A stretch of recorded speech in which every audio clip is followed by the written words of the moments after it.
Call to order, City Commission meeting for 16 November 2021. Let the record show all commissioners are present. First item up is the order of business. Mr. Winningham, are there any changes to the order of business?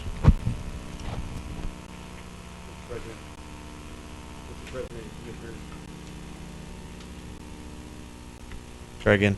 Mr. President, Commissioners, there will be one item that we would like to add that was previously discussed to the agenda. And we will add that as an item under, so we can put it under planning. I guess I would defer to the city attorney where we would best to put that agenda item for the letter that we would like the commission to respond to. Mr. President, I think the easiest position for that to go and be inserted is under administration, letter E. Okay. After reports? Correct. Okay. Any questions for city staff on the amended order of business? Now I look for a motion on the order of business. Move to approve. We have a motion to approve by Commissioner Frederick to the amended order of business.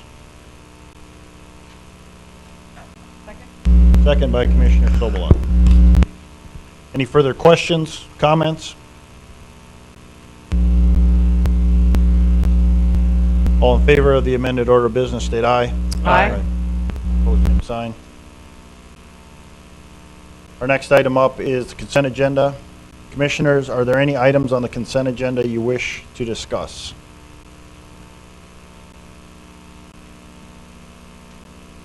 Any no discussion on the consent agenda, I'd look for a motion. I'll move to approve. We have a motion to approve by Commissioner Walla. Second. Second by Commissioner Oderman. Any further discussion? Hearing none, we'll vote. Ms. Walla? Aye. Mr. Oderman? Aye. Mr. Frederick? Aye. Mrs. Sobolak? Aye. Chair votes aye. Motion carries. Moving to administration and finance. Our first item up is our monthly financial report, and this will be by Accountant Morey. Welcome. Thank you, President Decker and Commissioners.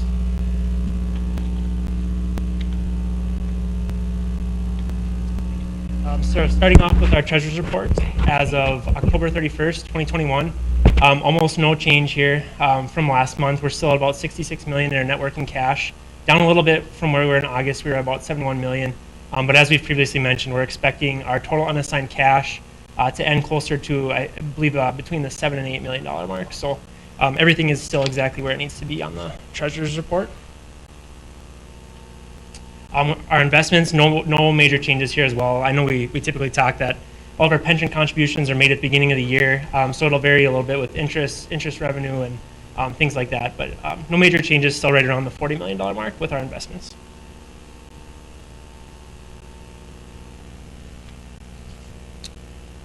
And then starting with our 1% sales tax. So the blue line is 2019, the red line is 2020, and then we have the darker maroon line is 2021. So in our sales tax, comparing October 21 to October 19, we're down about 56,000. So about a 9% decrease there. And then for the first 10 months total, we're down about 363,000 altogether. So about a 7% decrease. With our revenues starting to come back up, we're projected to be about 5.8 million to end the year. Last year we were at 5.9, so we're pretty close to where we ended, or where we were projected to end based on 2020. And then this slide here we always show is just a reminder to the public that we collect our sales tax in two separate funds. So this is exactly the same as the previous slide.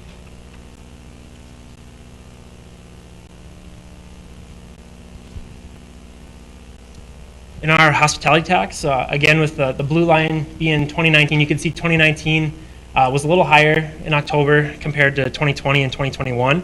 We're about 15,000 lower in October of 21 compared to 2019. First 10 months total, we're down about 75,000 altogether, so that's about a 9% decrease compared to the first 10 months of 2019. And then with this, our 2020 total, we finished at 913,000.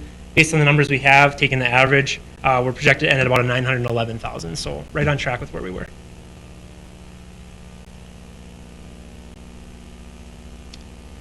So our occupancy tax, again, you can see the blue line for 2019 was quite a bit higher compared to 2020 and 2021.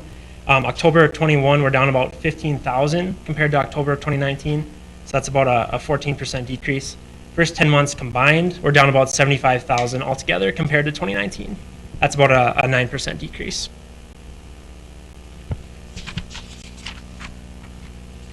And then our oil impact revenue. So you can see here, so that dark line being 21, the blue line for 19 is almost identical the last couple months here. So in October of 21 for our oil impact revenue, we're down 17,000. And so just about a 1.4% decrease compared to October of 19 in oil impact. First 10 months total, we're down about 493,000 altogether. So about a 4.2% decrease from the first 10 months of 2019.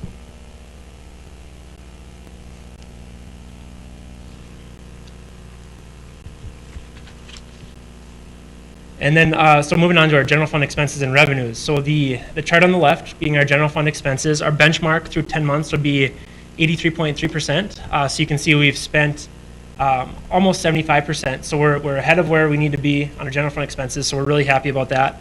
And then you can see in our revenue, we're actually ahead of where we projected our revenue collections to be. So everything is treading in the right direction in our general fund. And then this final slide here, our enterprise fund. So again, 83.3 being our benchmark. Enterprise is at 78.88% expended. So we are ahead of where we need to be. And then same goes for enterprise revenue. We've collected about 92% at this point.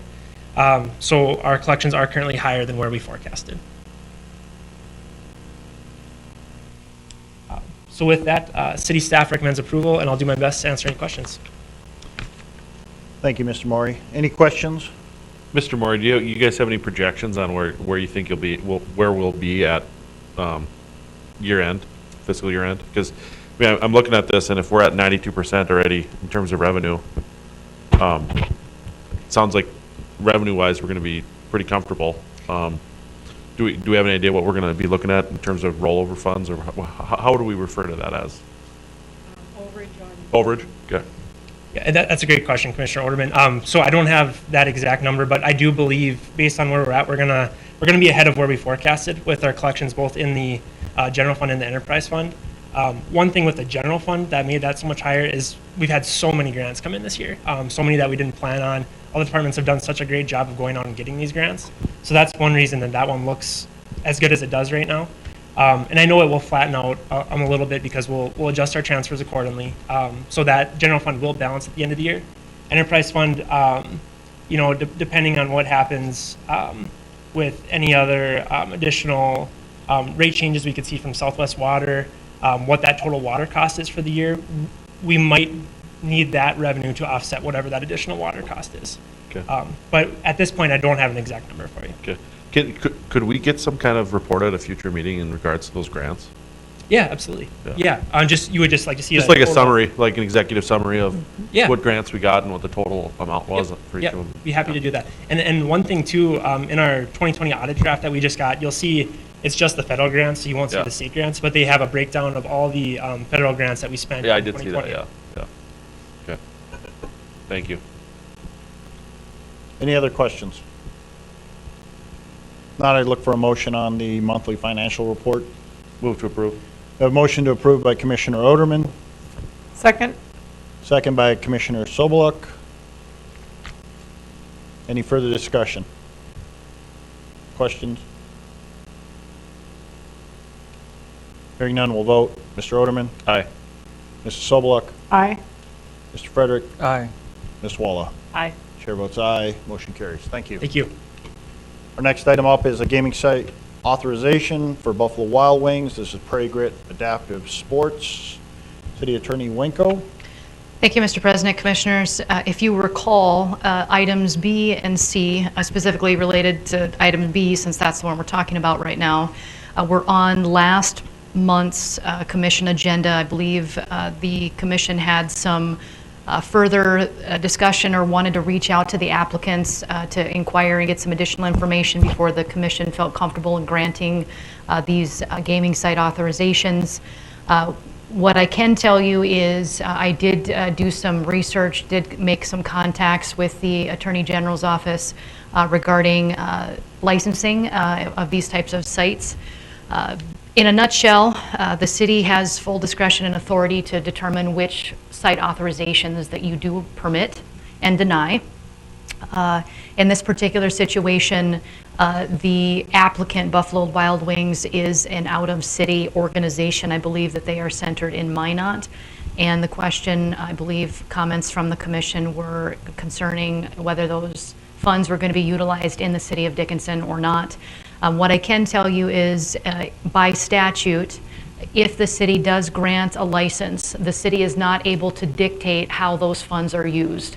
So you either grant a gaming site authorization with the understanding that you cannot control how those funds are applied or allocated, or you make the decision whether you want to simply deny or grant. That's up to you. So with that information, the city staff, in initially reviewing the application, did not have a concern with the proposed location as long as the gaming was regulated to the designated area indicated by staff, and to ensure that 21 and younger were not allowed in the particular gaming site area. So I'm just make a quick comment here. I know we had a lengthy discussion about being out of city and thinking about this. Goes back to our early, where we craft policy. And this is one of those items I think we can craft policy. We have the discretion to turn down any of these gaming sites.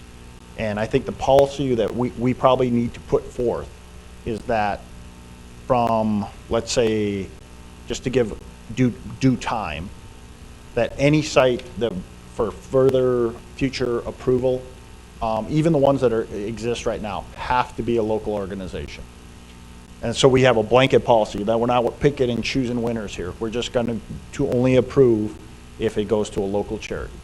And we say right now we'll allow them till January 1 of 2023. That gives everybody time to go out and pursue, because examples were brought up last time. The Southside Bar has Rocky Mountain Elk, I think. Another place has X, Y, or Z, or just, for examples. And I think we need to just craft a policy that says that only local gaming charities will be allowed. Mr. President, Mr. Odom. I agree with that that approach. I would have a question for Mrs. Wanko though. So in light of what you just said, would we be able to deny this one, and they come back to us with a different charity?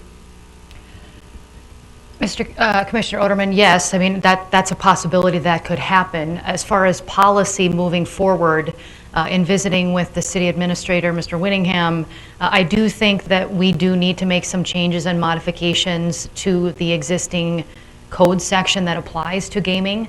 Specifically, I do think that there needs to be a provision in there that does provide unequivocally and unambiguously that the city has the right to reject any and all, or grant or approve or deny any applications as the city sees fit. I mean, we can go as far as to say that there are certain factors that the city would consider in making a determination whether they're going to grant an application. We can go that far. But it is possible that, if they did come back with a local charity, that the city could, reassess the situation. Yeah, and I think item C is going to bring some additional comments in regards to our gaming ordinance and things like that. That is probably pertinent. Mm-hmm. So,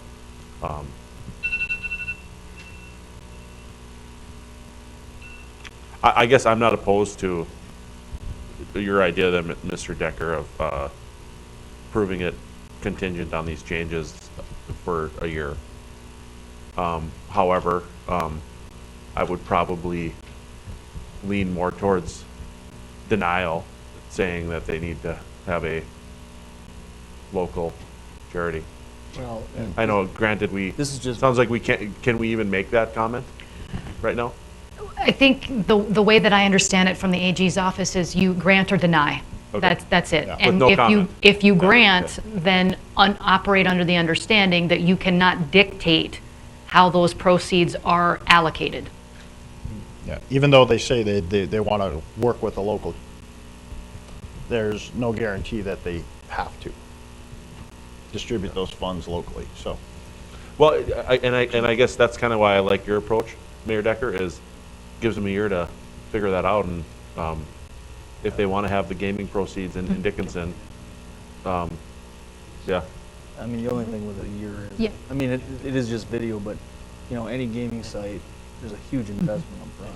I mean, if this was blackjack and pull tabs, You can- they'd have a large investment. I mean, a year wouldn't be very fair, so.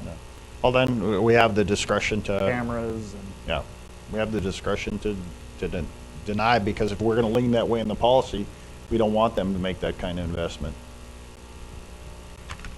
So in my mind, as we're talking about the policy, if it would have local impact, which, you know, if this program would have local impact, they define something in the next year, would we approve that again next year?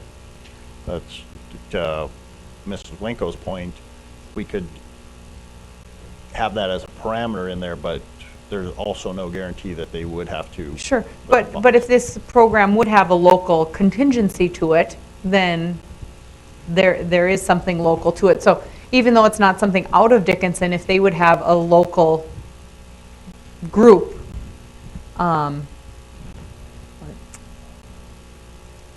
would that would be something that I feel would qualify to be as part of our local policy. I agree with Commissioner Frederick, though, there's a lot of dollars put into it to approve for 1 year, and Yeah. I just struggle with the fact, I mean, they meet all the criteria. I struggle with the fact that we've already approved other out-of-city or out-of charities. We don't have a policy in place yet. I mean, they're not doing anything wrong by asking for this one to come in. I mean, I struggle a little bit. I mean, it could take us months to draft. well, that's why I'm going to 2023, January 1st of 2023. And Ms. Bensack can correct me if I'm wrong, but I do believe the renewals do come up December. in June? They'll come June 1st of next year. Right. You're gonna have to do this until July 1st. Yeah. It won't work if you go until the end of next year. Well, could we go July 1st, 2023? Then that kind of gives them hope that they're gonna continue on. So I think that they will have plenty of time for the next 6 months to find what. Well, I mean, once we get through the Chapter 13 amendments, Mrs. Winko's going to be bored. So Speak for we could get into the gaming ordinances, I guess.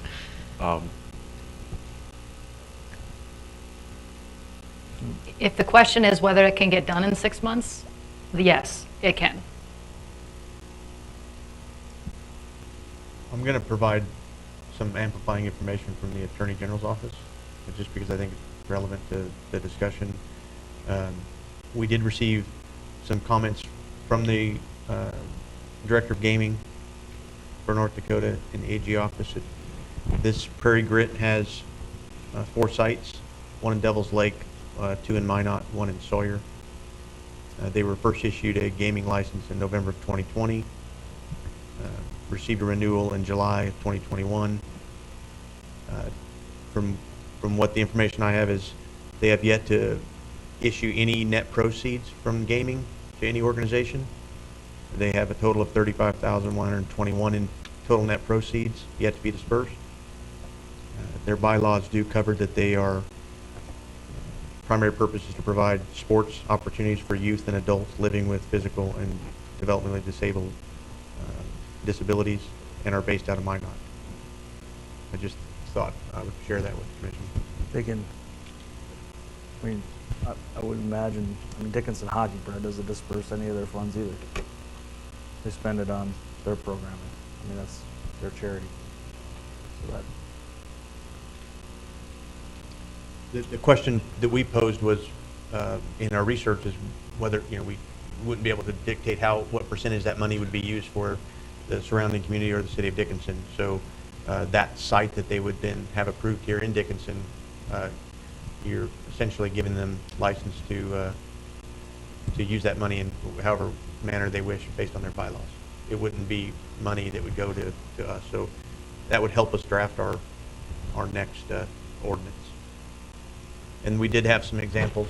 The city attorney did pull some examples from North Dakota cities that I think we'll just use. That'll give context. That'll help us with the next go around of these renewals.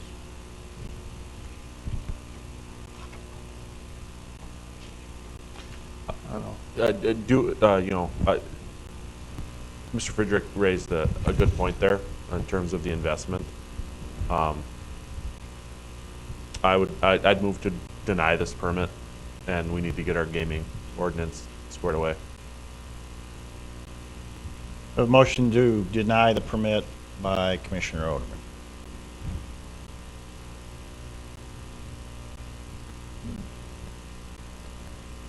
I'll second it for discussion. Second by Commissioner Frederick. Any further discussion?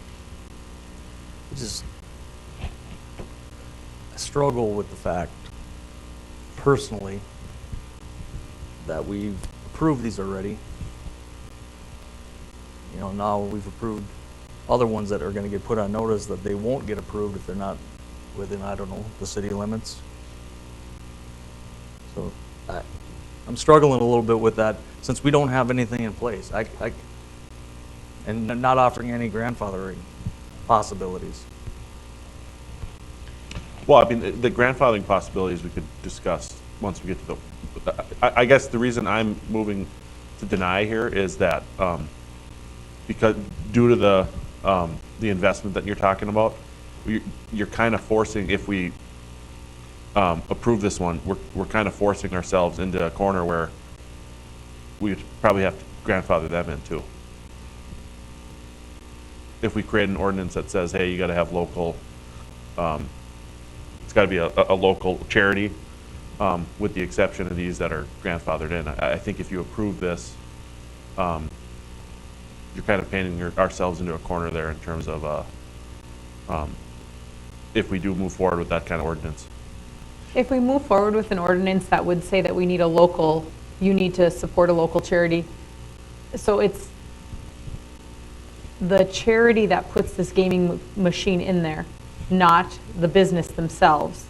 And so that if that charity would get dropped, then they would have to come take it out and a different charity would come put in stuff. It's not Right. like you just transfer the machine to a different charity.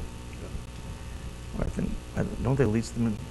Those video machines. Yeah, it's like a rental. Those video machines are leased, I think, so they don't actually own them, the charities.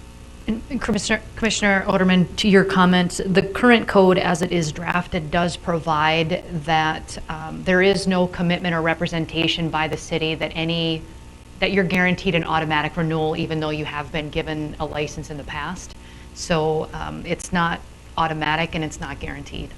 The city does retain the right to make those decisions on a yearly basis at renewal time.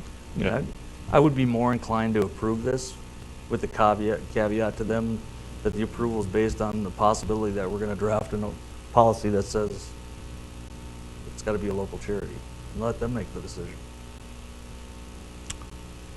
And I feel like they've probably gotten that message from us in that we asked them, are you supporting local charities? And they've supplied a... There's so much to go into that. I mean, what are we going to consider a local charity? Somebody that has a physical address in Dickinson? Yeah, it's very subjective. Or somebody that has a post office box in Dickinson? Or somebody that just donates money to stuff in Dickinson?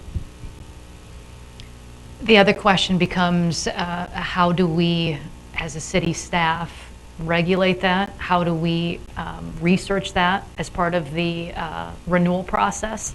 What sort of requirements would we have for them to provide to us as part of the application process? So it's kind of, on the same token, kind of like the liquor license where, you have to submit a pretty detailed application that requires certain, information to be verified and checked up on. So there is that extra level of complexity for city staff in doing that, if that is what you are going to require.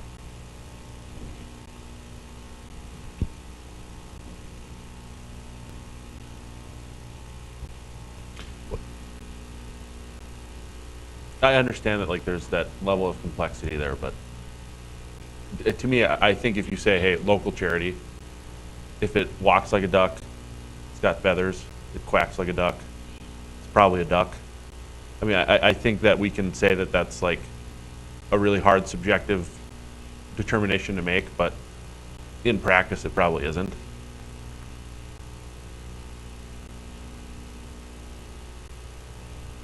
Like, I mean, Dickinson Youth Activities, you know that that's a local charity. Dickinson Charities, you know that that's a local charity, because you look at their tax statements, they're investing in Dickinson.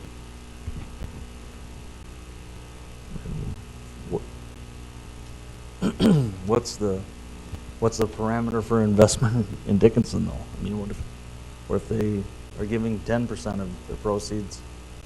Well, that's, again, Yeah. that goes back to, as a consumer, who you're spending your money on.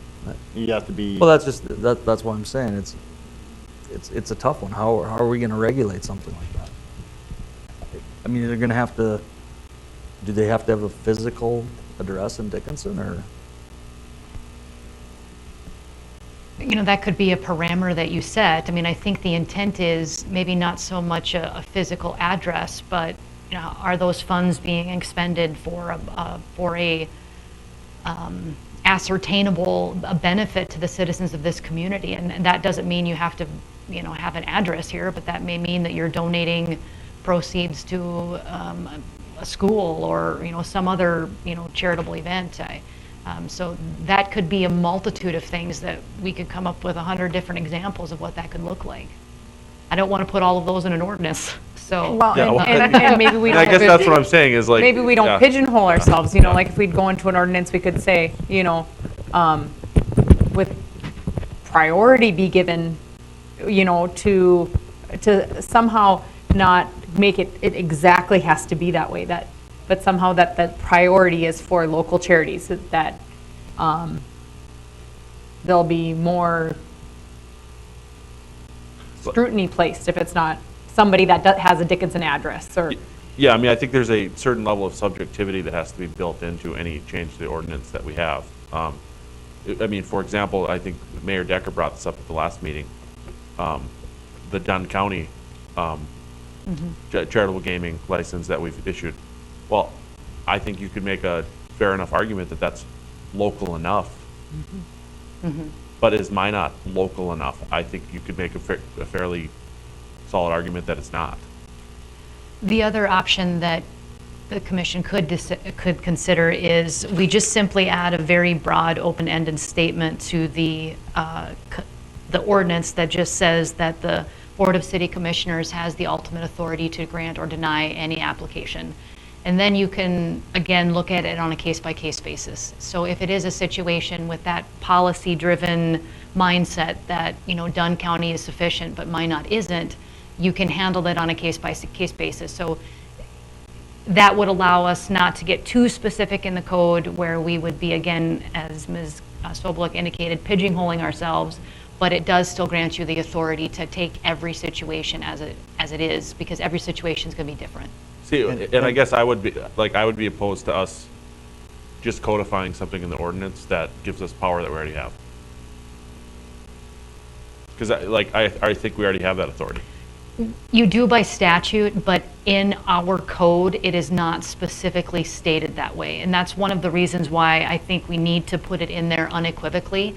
We may know that, but the person who is applying for the license may not understand that. Sure. And so that's a communication situation for our constituents.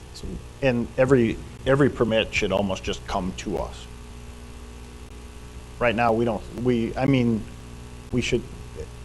get them in a consent agenda, Yeah. where it's kind of a blanket approval, but I think You're talking about on the renewals? on the renewals, Yeah. they should come to us for the public to see which ones we are approving and our justification. So I know we can't tell them how much percentage of the money they have to give to, I mean, could we just ask at renewal time that they provide some kind of proof of Well, charitable? you can get that information. I think Ms. Binstock's got that information from the AG's Well, office. that's what I'm That's saying. really- If we approve this and they actually do set up a sled hockey program in Dickinson that plays other cities that they're involved, I mean, I'm probably okay with it. Yeah. So it's not a burden on the gaming permit or the permittee. It's not a burden on them to get the information because it's tracked exclusively by the state of North Dakota. It's not a burden. So that therefore they should be able to, we could put into the ordinance, the statement, demonstrate benefits to the city of, or the community of Dickinson. So at renewal time, They just demonstrate that, and then that gives, and it is subjective, but that gives the body the ability to say, we agree with that, or we don't. You don't have to put yourself into a box that says what that amount would be, but I think, as Commissioner Oderman stated, I think you'll know. I think you'll know if they say, yeah, we donated $10,000, we created, but you don't have to specify it, potentially. And Demonstrate the benefits to the community of Dickinson. one of the other options, and I think I'll credit Ms. Binstock with this suggestion, geographic location might be also another way to narrow that. You know, Southwest region, could be county-based, could be, you know, something along those lines might be an option as well.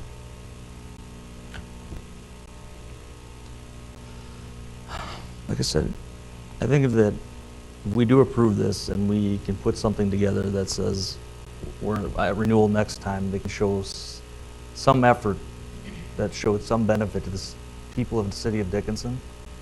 I don't care what the amount, we can't say an amount, but I mean, if they come back and say they gave $5 to somebody, then that gives us the chance to say we're not going to renew your permit. So we have a motion to deny. Are we looking to possibly change our motion?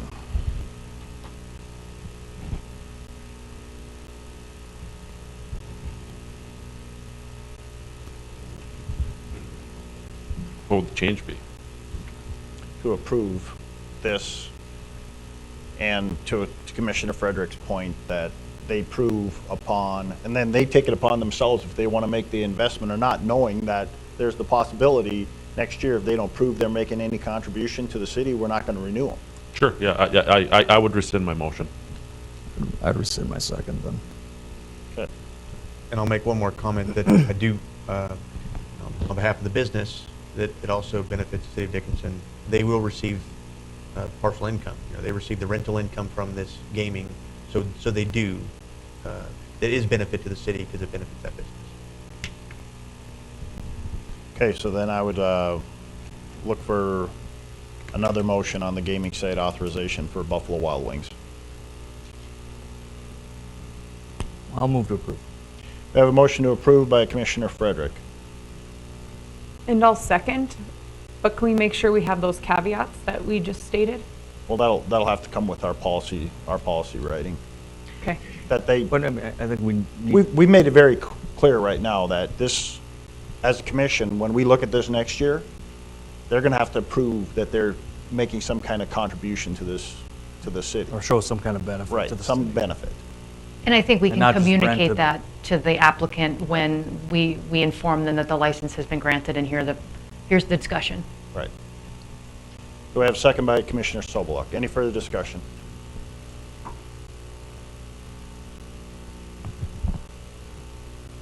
Hearing none, we'll vote. Mr. Frederick? Aye.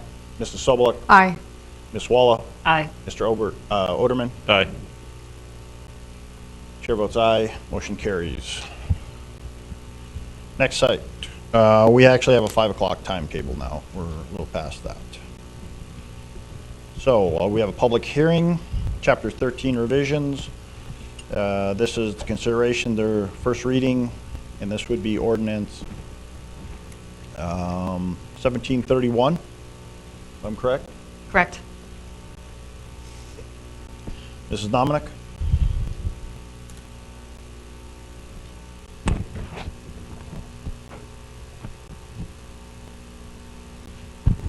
Thank you, President Decker, Commissioners. First up on the hiring journal is the Animal Control Officer. Oh, no, we're going into the public hearing. This is 5 o'clock, so. Oh, sorry. The ordinance 1731. I Chapter 13. think Jeremy is going to. Okay, are you handling that, Chief? President. All right. Yes, sir. Thank you, President Decker and Commissioners. The ordinance before you tonight is to make the modifications to Chapter 13 that we need to make the move from volunteer to part-time. Staff does recommend approval, and I'll try my best to answer any questions that you guys have. Thank you, Chief Prisnell. Any questions on this revision to Chapter 13?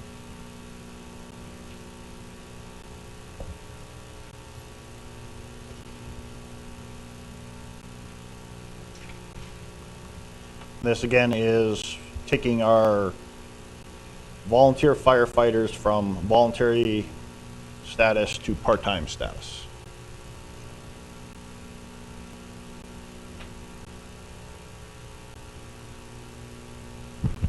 Any questions for city staff? If not, this is a public hearing.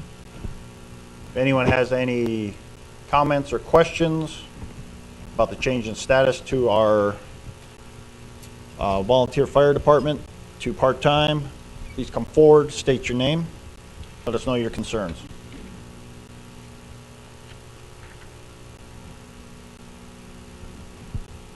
Anyone from the public? If you're watching online, you may call in at area code 701-456-7006.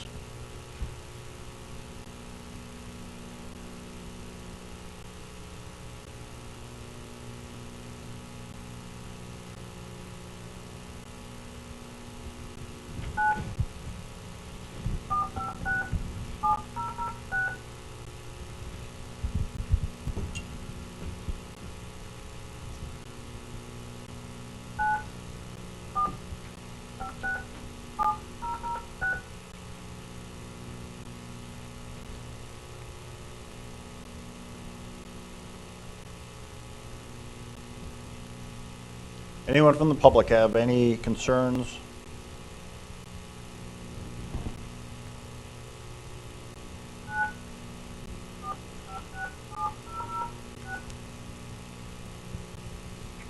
Anyone from the public?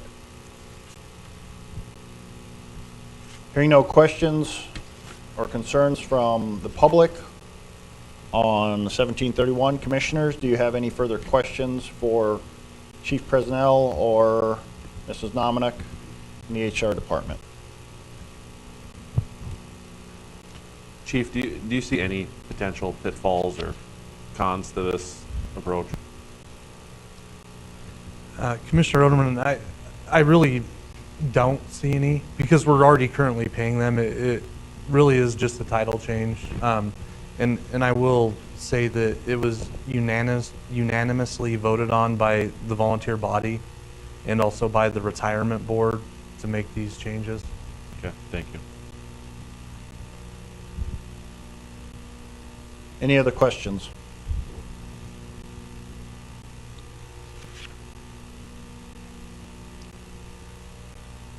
If there are no further questions or comments, we look for a motion on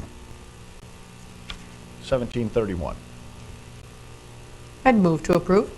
We have a motion to approve Second. 1731 by Commissioner Sobeluk with a second by Commissioner Oderman.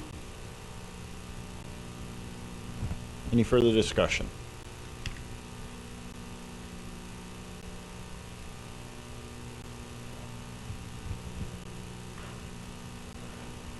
Hearing none, we'll vote. Mrs. Sobeluk? Aye. Mr. Oderman? Aye. Mr. Frederick? Aye. Ms. Walla? Aye. Chair votes aye, motion carries. Next item up is public hearing for a Chapter 32 revision. This is the change in the retirement. Again, as Chief Presnell said, voted on by the retirement board to accept. I'll let him explain a little bit further. This is ordinance 1732. Thank you, President Decker and Commissioners. This second ordinance before you tonight is to modify the terminology in Chapter 32 when it refers to volunteer firefighters to part-time firefighters as part of that retirement. Staff recommends approval. And like President Decker did say, it was voted on by the retirement board who voted that were for the changes. With that, I'll do my best to answer any questions that you may have. Thank you, Chief Prisnell. Any questions for the chief or HR on this matter? Again, this is 1732.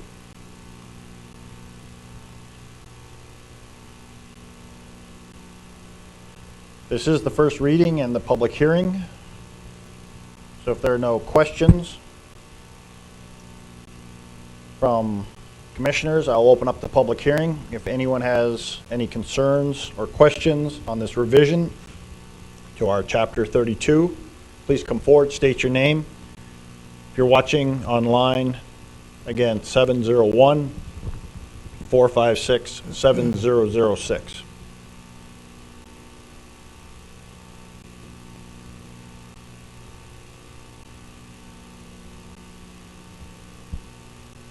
Anyone from the public have any concerns or questions?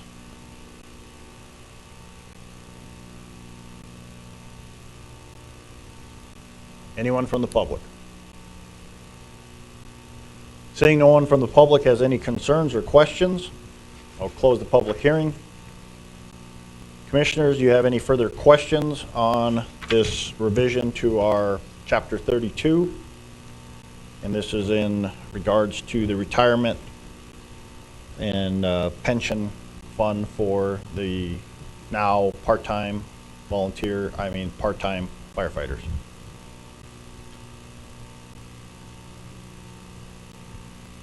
If you have no questions, I look for a motion on 1732. Mr. President, I'll move to approve ordinance 1732.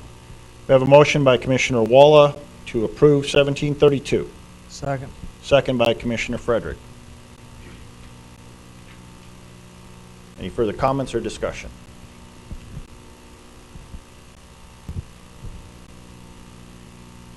Hearing none, we'll vote. Ms. Walla? Aye. Mr. Frederick? Aye. Mrs. Sobeluk? Aye. Mr. Oderman? Aye. Chair votes aye. Motion carries. Our next public hearing is at 5:20, so we'll jump back to item C, which is the gaming site authorization for Men's Den.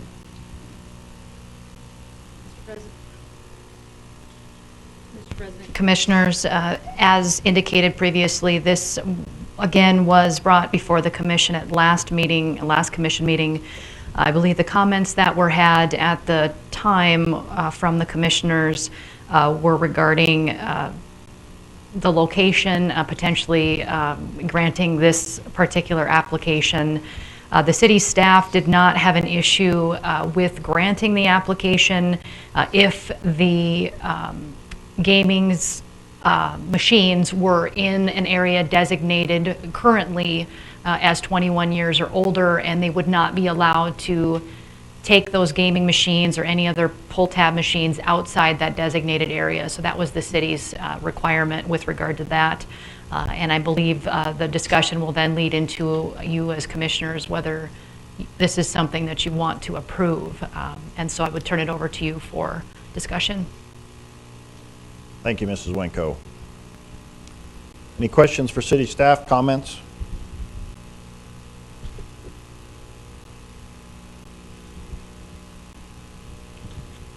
Mr. President, Mr. Oderman? I think that this one has a different level of complexity to the prior one, and that's due to the fact that I think we need to consider in our code which locations, which businesses should have gaming located in them, because I think this potentially opens the door of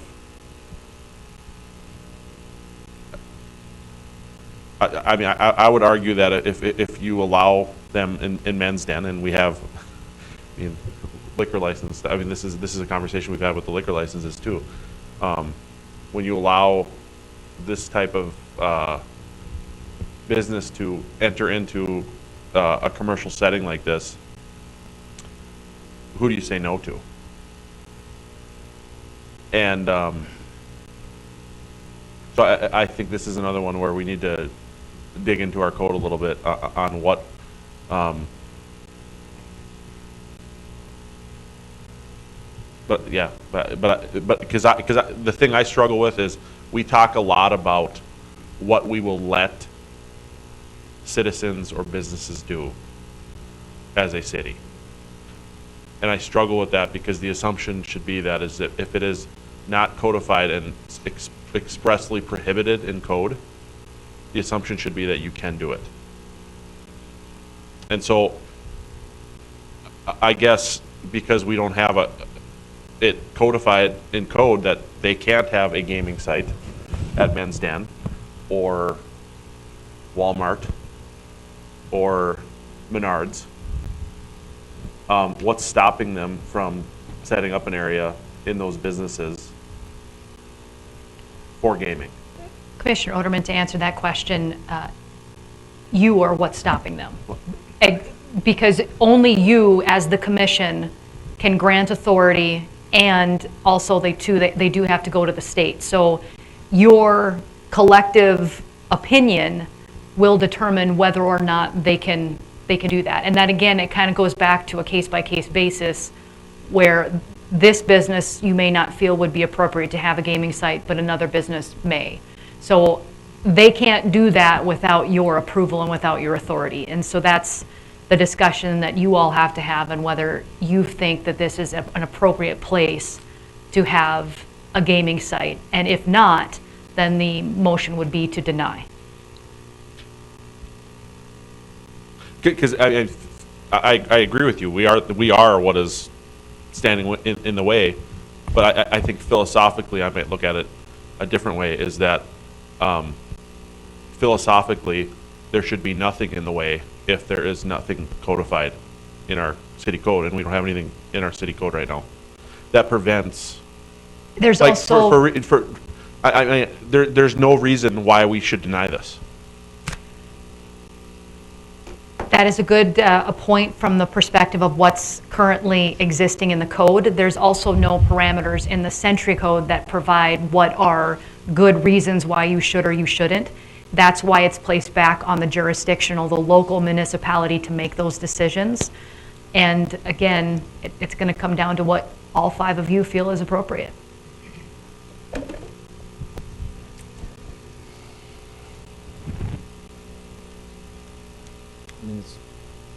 I haven't been in there. Is there like a lounge in there? Is it similar to Depora's, or? It's a very small, kind of blocked off area that currently is where they dispense the alcohol from. I would say it's probably the size of this.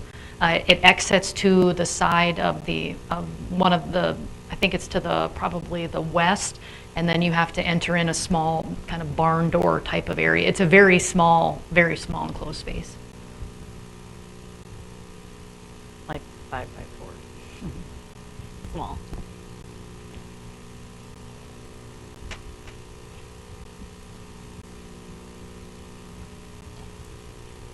Well, I brought up my concerns last time we talked about this. Is where do we stop if we open the door here? And that's for us to determine, just as Attorney Winko said. We are the final determiner, so. I'm a little shocked the state hasn't put some restrictions on where these can be. It's up to you. I go back to, like, I don't like the idea, but there's nothing that tells me that they can't do it. So I have to lean on philosophical free market principles here. If they want to bring that to their business, there's nothing in our code that says that they can't have it there. I'll move to approve. We have Even a though I don't like motion- it grudgingly. Motion to approve by Commissioner Oderman. I'll second, because I have to agree with your point. We have a second by Commissioner Walla. Any further discussion? Yeah, I do have a little discussion on this one. And it's more, and maybe not even on this topic, but just what you shared, Commissioner Oderman, that if something isn't in our code, that it's allowed. I mean, like, we can't define everything. And so there has to be, as a leadership body of our community, we also have to set precedent on what is right for our community. And I do feel that there is some of that when we're stepping into new territories, such as approving gaming sites in businesses that are different than where they've been before. And so I'm not sure if I agree with that. Just because it's not in our code doesn't mean that we can't make a ruling on that otherwise.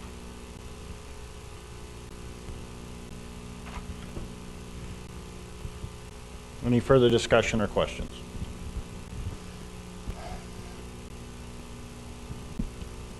Hearing none, we'll vote. Mr. Oderman, Aye. Ms. Walla, Mr. Frederick, No. Mrs. Solak. No, Chair votes no. Motion denied.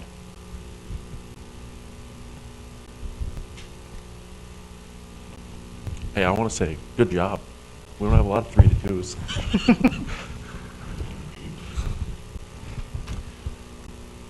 Next item up is public hearing for our Chapter 4 revision.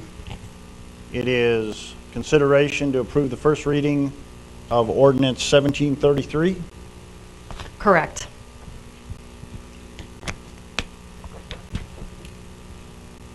And this will be handled by City Attorney Wenko.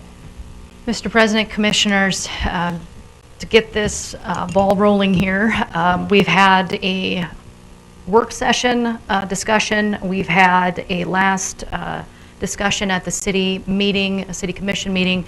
So I just want to go through, for the sake of brevity, hammer and talk about what significant changes were made regarding the last discussion, so that everyone is aware. I will save probably the larger topic with regard to the expansion of the category of licenses for last, just so that I feel like it's going to garner the most discussion. For example, just going through this, the licenses for the definitions, I did remove, based on the commission's comments, the references to convenience stores and grocery stores based on the last discussion. So those definitions, again, are being added because they didn't exist, or they did need to be expanded. Moving on, for the licensed classes, based on discussion, we did add a domestic winery license. Currently, the city does not have a license of that nature. So we have added that, so in the event that we do get one in the future, we don't have to go back and modify our ordinances again. Per a request of Commissioner Frederick at the last meeting, we did add back in the beer-only on-sale license, and apparently I missed a license on that spelling. So we will change that. And On-sale ice. yes. On-sale ice. Yeah. We're going to change it up a little bit.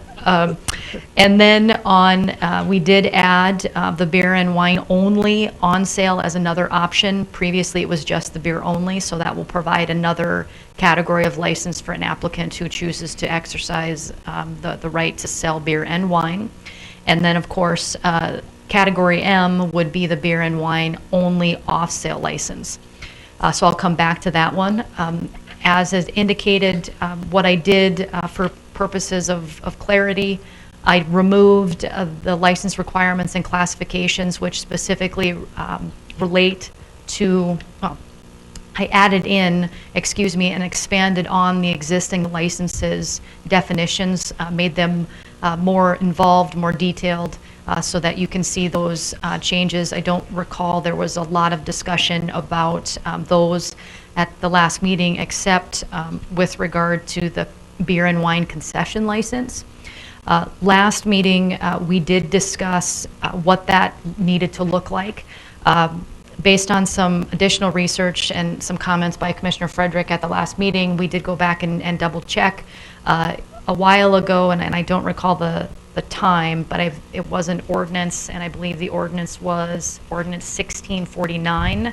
That was enacted a while ago, was back in April of 2018. That actually specifically identifies the area and the entities that were given that beer and wine concession license. And so the language that you see in there now is exactly the language that was in the ordinance. And the reason why it was missed the first time is that Ordinance 1691 was not, it was inadvertently not put into the master code. And so that's why when I went through the first time, it wasn't in there. So we went back, we discovered it, we put it back in there. The question with that license, and I think that some of the comments that were had by commissioners, do we want to be specific in naming who gets licenses? And I did a little research, looked at some other municipalities, and in certain circumstances, there have been licenses that have been created for specific things. So for example, the city of Williston created an alcohol license for the airport.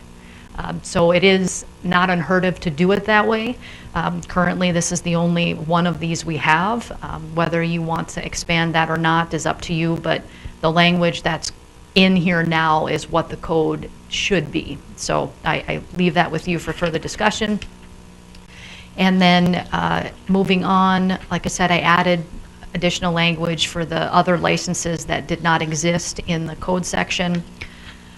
And then finally, getting to the beer and wine only off-sale license.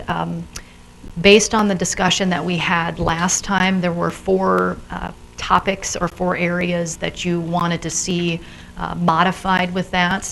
One of those was a fee for the license. So how the code is currently drafted, it simply says that the fee for the license will be set by the city's fee schedule. The second one, question or comment that you had with regard to that, it was the number of licenses granted per licensee.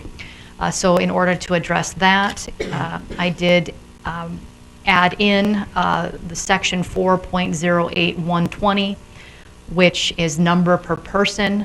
That currently applies only to the Class A licenses. I modified that to also now include the beer and wine only off-sale licenses. So whatever parameters currently exist for those Class A licenses, they would also exist for potentially the addition of those Class M licenses. So that was also added as well. I also removed limited it to gas stations only per the discussion for the commission.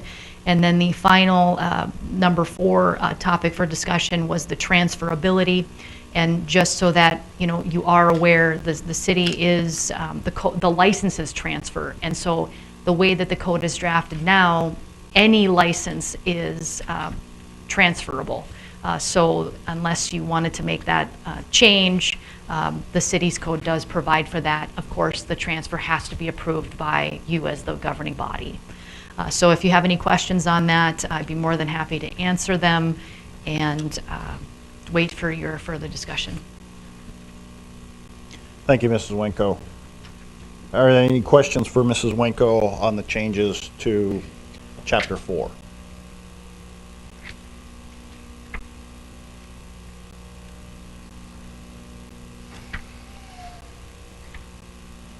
There are no questions. This is a public hearing on the Chapter 4 revisions. This is consideration to approve the first reading of ordinance number 1733. It is a public hearing. I will open it to the public. Anyone from the public that wishes to come forward, please state your name and any of your concerns or questions for the commission.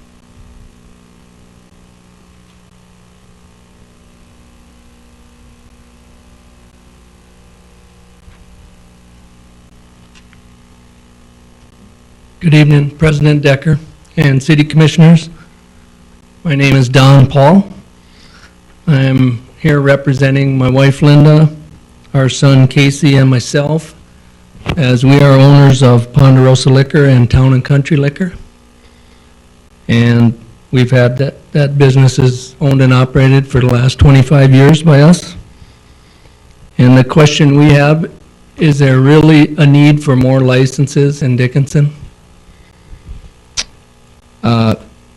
According to the city code, section 4.108.1060, under license requirements, it states that the Board of City Commissioners, in order to ensure compliance by all licensees and in order to adequately police establishments engaged in the retail sale of alcohol beverages, and in order to promote the public welfare, it is necessary and proper to limit the number of licenses as provided herein pursuant to the city's police powers and the authority granted by Title V of the North Dakota Century Code.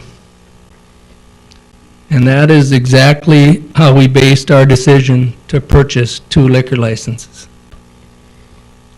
And now, just like that, you're thinking about changing the law and possibly issuing 1 to 19 more licenses into a town that doesn't really need any more? In the past, you guys have compared us to other cities. So I looked into it. Okay, Dickinson has 10 off sales right now, and we have 24,000 people. Williston has 29,000 people, and they have 8 off sales, including their gas stations. Mandan has 23,200 people, and they have 10 off sales, including the gas stations. And Fargo has 126,000 people, and they have no alcohol in any of their gas stations. So I just believe it is inappropriate, it's unfair, and it's unethical to upend these laws that have been in place for a lot of years after we've made enormous financial investments based upon the laws that were set. And I'll take any questions you got. Thank you, Mr. Paul. Any questions for Mr. Paul? Mr. President. Mr. Oderman? Mr. Paul, why would you say we don't need any more? Because we have 10 now, that's 2,400 people per license. And you exclude everyone that's under 21, we have the town covered. I mean, we're on every end of the town with plenty. I mean, they're talking about policing it. And you put alcohol in gas stations, one of their biggest sellers are 24-ounce beers, right? Mm-hmm.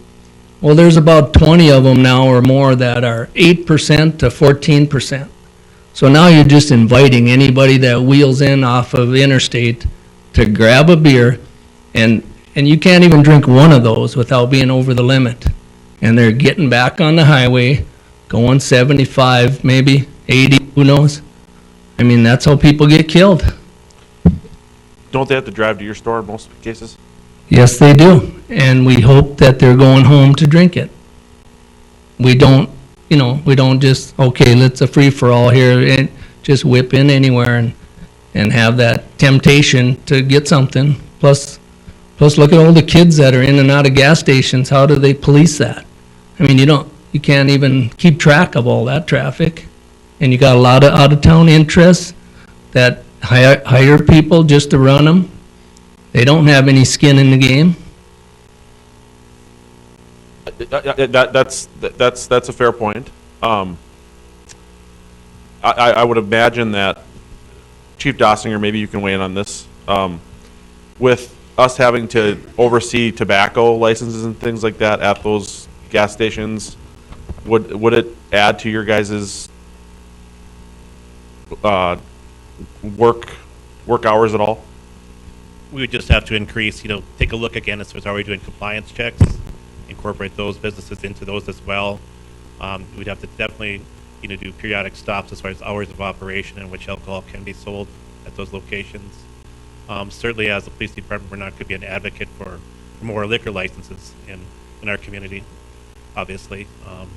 We just have to, if you approved it tonight, we'd have to take a look as far as how we're doing our compliance checks, public relations stops, and other events to patrol those areas. Okay. In regards to his comments about the pounders, the 24 ounces, do you guys have an increase in citations in regards to those, or?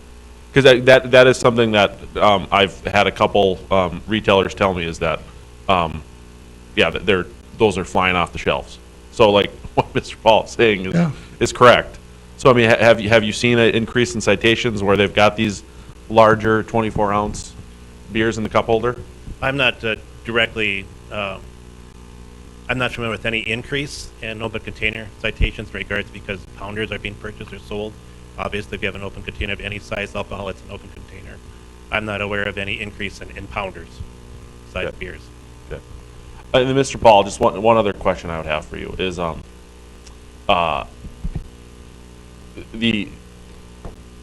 want you to know that like I'm empathetic to where you're coming from in terms of your investment and things like that. Yeah, I've just recently put quite a bit more in that investment, Yeah, too, by the way. I know you did.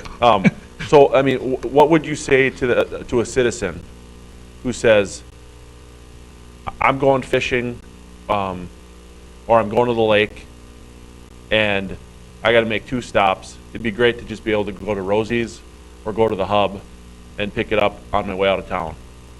And from a convenience standpoint, what would your response to them be? Well, there's 2 Lucky's gas stations, for one thing. They could go to one of those. Or when you're going camping, you make numerous stops. I mean, yeah, it'd be nice to have everything. Maybe you should have the bank and the whole 9 yards and the fishing poles and everything in one stop, but it's just not the way it is. And there's liquor stores on every end of town. I mean, if you add another 15, good Lord, you know. So you're comfortable with the Lucky's competition because they've got the Class A license? Well, I got no choice. Yeah. To be honest with you, Okay. they knew what they were doing, and they paid the price though. I mean, they made a big investment too. I don't know how you guys can just think one day, well, let's just change it and, you know, let's just hand out licenses. It's like, you know, when Williston changed their law, they did too. They were in this predicament at one time, and when they changed their law, anybody that was grandfathered in didn't pay their license fee for 15 years. So they got $45,000 back. At least they got something back. Yeah. Because we've been paying $3,000. I mean, and luckily the city forefathers seen this coming and limited it, because the last 2 licenses you guys sold, the city made $633,000. That's a lot of money. So, Mr. Paul, I mean, I think that's an interesting point that you bring up, is that due to the fact of how we do business in Dickinson, doesn't your liquor license have an inflated value? Where you can, if you sell your business, it's worth significantly more than this $180,000. Well, it inflated by the city setting and limiting it. That was inflated way back when they did rule number 1. I mean, they just, Yeah, I know. But that's why they collect money from us. I mean, if you're selling pizzas or shoes or gas or you name it, you don't pay the city money. You don't have to pay. You can jump in business and try your luck, you know. Yeah. But we got to go by all these laws. We have to train our staff. We have to, you know, pass the ordinances and checks. And we have to pay our license, you know, every year. I mean, I've been there 25 years. I mean, that's $70-some thousand if you add it up. Yeah. That could have been invested. So we are paying something for it. Yeah. No. And it yeah. builds, but, you know. And that's a fair point, and the way they did it in Williston sounds like something we may have to consider if we do decide to go down this road, because Right. I mean, you guys do have a financial stake in this, and Well, and beer and wine sales are 2/3 of our business. I added it up the other day, is exactly 2/3. So if you're issuing a license for us at 185,000, a gas station should be 2/3 of that. Then it should be 123,000 is what 2/3 of that is. That's what they should go for, and maybe even put on a bid like ours You are. would be okay with that? Like Family Fair had to, yeah, at 123,000. I mean, I got no choice, but at least it'd be somewhat fair to the license that are out there, although it wouldn't be fair to Family Unfair because they paid 448,000 for theirs. Well, So so- they might tell you a different figure, but if you just go by the minimum that you're starting our bids at, are 185. yeah. So, you know, it should be substantial, even if you're thinking about it. But I wouldn't even think about it just for the welfare of the public. So, Mr. When Paul, it comes down to that, you say it's 2/3 beer and wine. yeah. So is beer a third and wine is a third? Or is beer No. significantly Yeah, beer's, 50%, 40%? oh, I'd have to look at it. I mean, each store's a little different, Sure. obviously, but, yeah, beer's more than wine. Okay. Yeah. But I just think it's just taking 3 steps backwards. I mean, you got, first of all, like you guys were discussing earlier, you do have to be 21 to sell alcohol, like one of those discussions you had. You can they can be 18 if they're walking it over to them in a restaurant. But if you're selling it, you gotta be 21. You can't even be in the place if you're not 21. So, Okay. just to clear that up, but, and I don't know, you know, maybe them gas stations would totally have people that are over 21 all the time. I would assume they have to. That would have to be the parameters for them to operate. Right, I mean, yeah. and that's what they have to look at if they want to come in and do this. Right. They have to meet the offsets.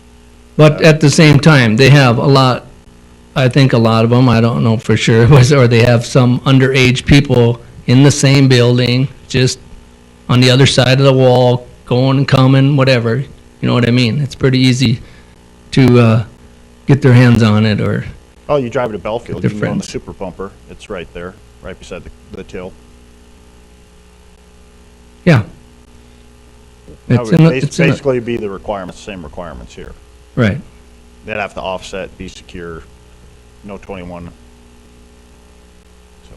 So, Right. Mr. Paul? Yeah. You said we have 10 off-sale places? Yeah, 11 if you count the county line out there, but With just Dickinson, so Dickinson has But- 10.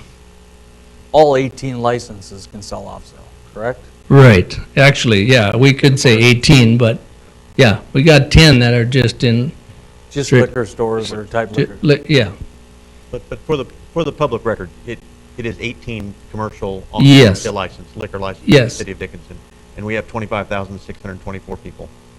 Just for the public record. Okay. I mean, it is some math, but that's how we track it, and I just want to be fair to those that are listening. okay. I Googled it and it told me 24. Did we go up some? We must have. That's, yeah. Most recent Good. census, We're yeah. big time now. We need more.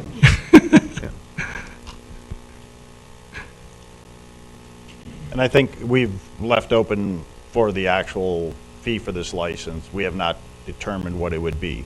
We could take under consideration what you just said. Okay. So, Mr. Paul, I mean, you ended your statements there, your original statements saying it was, that you felt like it was unfair. And at the core of that statement is the investment that you Class A liquor license holders have made, not just on the license, but also over the years with your renewals. Yeah. You think that's am I condensing that down well enough? Well, I mean, we look, like we said, when somebody's buying a license or a business, I mean, they look at the laws and it says they're gonna be limited, so you're paying for blue sky there, you know, whether you're buying a business or coming in here and getting a license, and, you know, but the minimum is 185, so Yeah. And when you're buying an existing business. you're paying more than You're that. paying more for the Yeah. transfer of the license. Yeah. Correct, yeah. Yep. Well, thank you for answering the question. Yeah. Thank Any you other guys for the questions time. Mr. Paul? Thank you.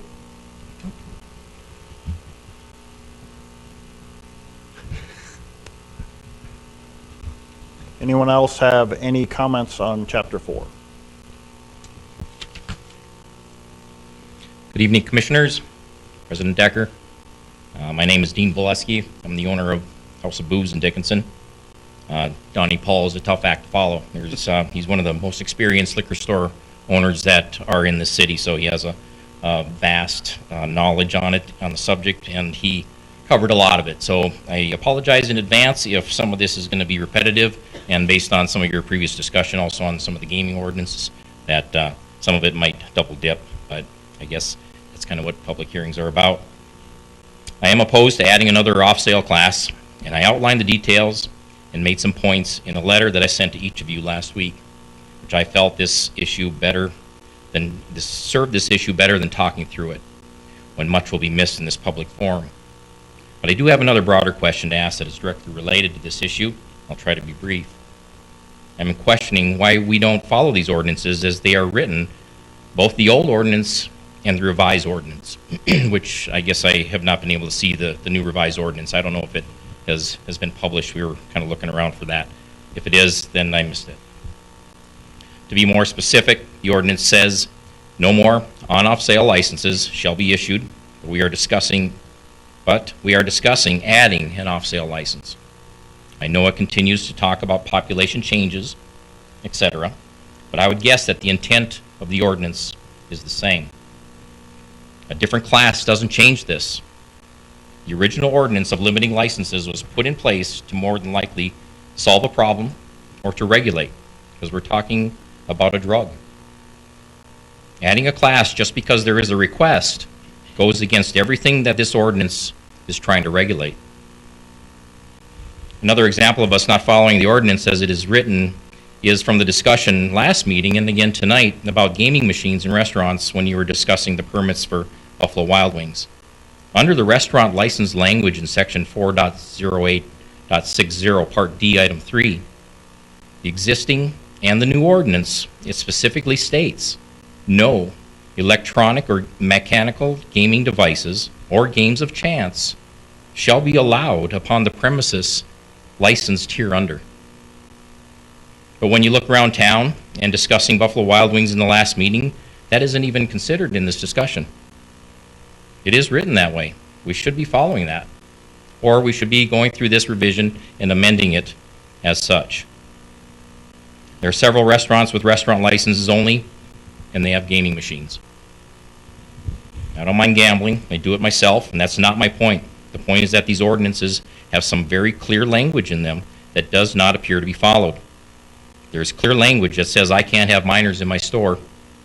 There's clear language that limits the days and times that I can be open as a liquor store. So does that mean that I can choose not to follow these codes since these others are not being followed? I already know that answer. Seriously, either modify the ordinance to allow what the city is allowing or comply with the ordinance as it is written.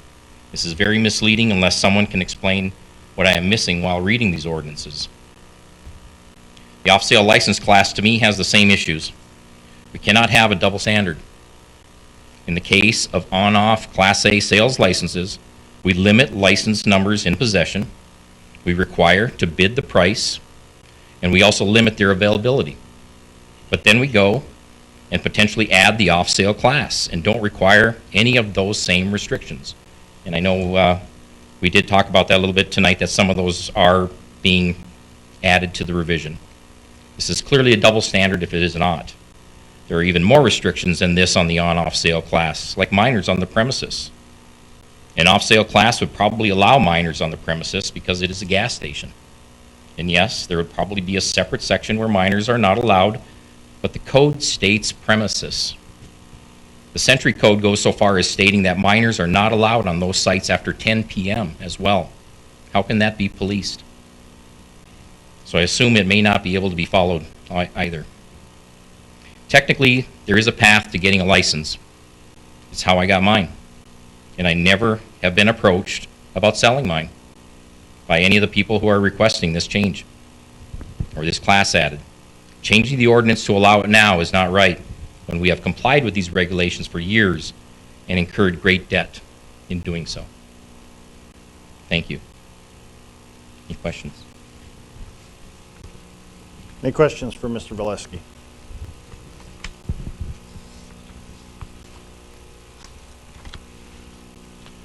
Mr. President, Mr. Alderman? I guess a point of clarification. Mrs. Wanko, can you explain to me why, we would have more Class A license than is dictated?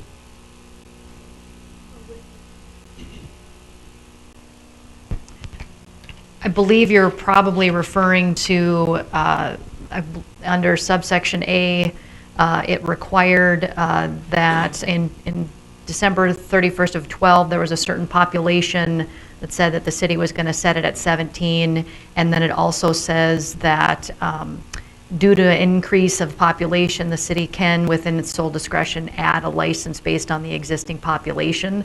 I think that's probably what is being referred to. So, I wasn't on the commission, and maybe I obviously wasn't paying attention to the debate back then. But why was it set at 17 and 12? Do we know? I would say you weren't even born. In 2012? No, I'm just saying you weren't even born when all these were brought into the city. Sure.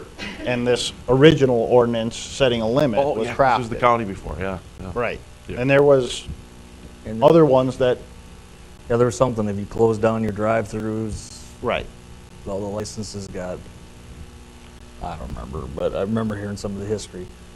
And So technically. I have no idea. So, basically, we set the number where it was at due to grandfathering.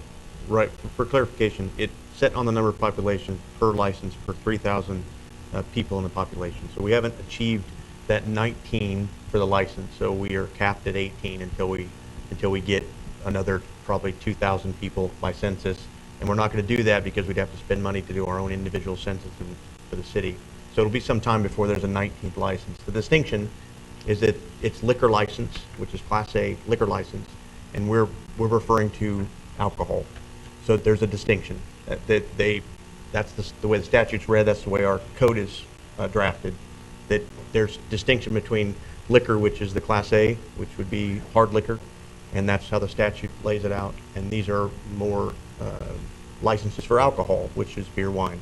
And that's what the intent of asking the commission to review these ordinances. And it comes at both ends, business requests from those that have a Class A license, the main license, and those businesses that think they want to benefit by selling other alcohol. That's not me saying either way I would go. It's just us offering to the commission at the request of the other businesses.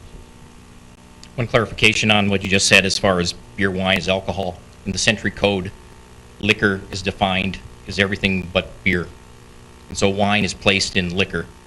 And so here we are placing or putting together this off-sale license, and we're placing beer and wine together when the Century Code says that it's just beer, as far as it should be excluded from that, as far as the language. So I guess when we start going down that path of both beer and wine together in the off-sale capacity, then I guess I have to ask that question as far as, I don't know what the numbers that Donnie placed as far as all the other cities and what they have on their off sale at their gas stations, if it is just beer. I think a lot of them that I've seen is just beer.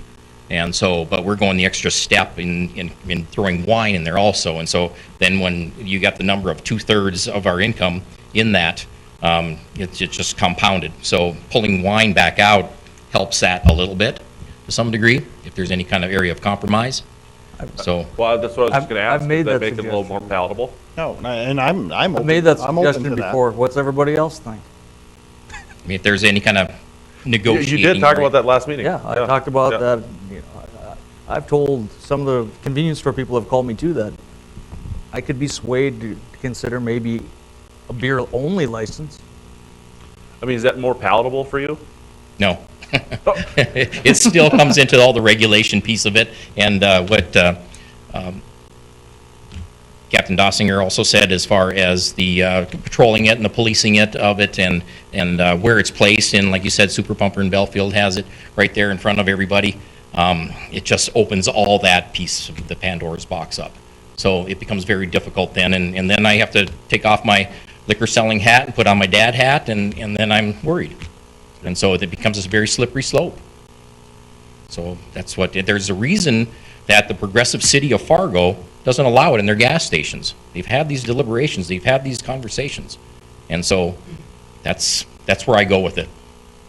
I know there's the 90,000 amount of C-stores that are out there in the United States with all these able to sell beer and wine. I get it, but they don't have the history that we have. Quite possibly, I haven't researched that, but quite possibly that's we've come a long way with this burden on our backs, and so add that to this other piece of it, and it becomes a real mess. I never would have pegged you as a progressive. Fargo? No, I was just joking.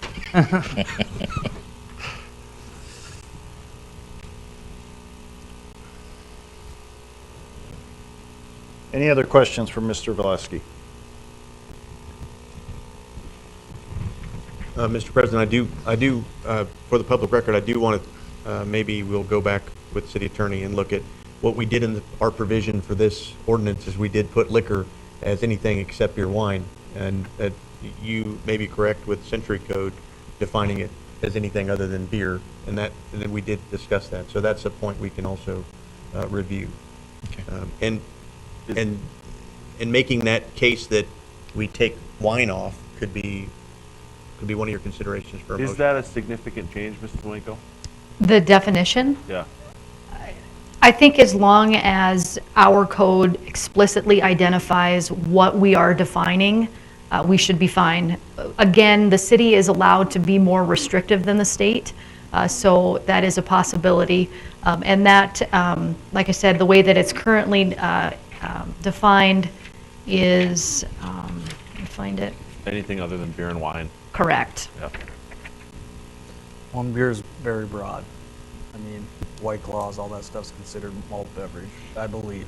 And that is, the Century Code does have very specific definitions for alcohol, and you name it, it's in there. So the other, and we do have beer defined as a malt beverage containing more than half of a 1% of alcohol by volume. So we do have that defined in this code.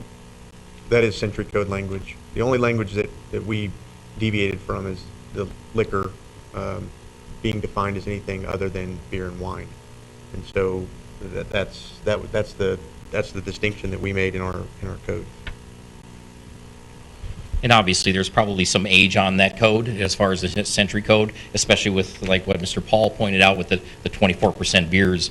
I mean, that's just something that it has evolved over time, and a little different when you may have been talking 3.2 beer or something that was a lot less in alcohol content. So the world has changed, and that's why it's like you can't let a little go in, or you'll be going down that slippery slope.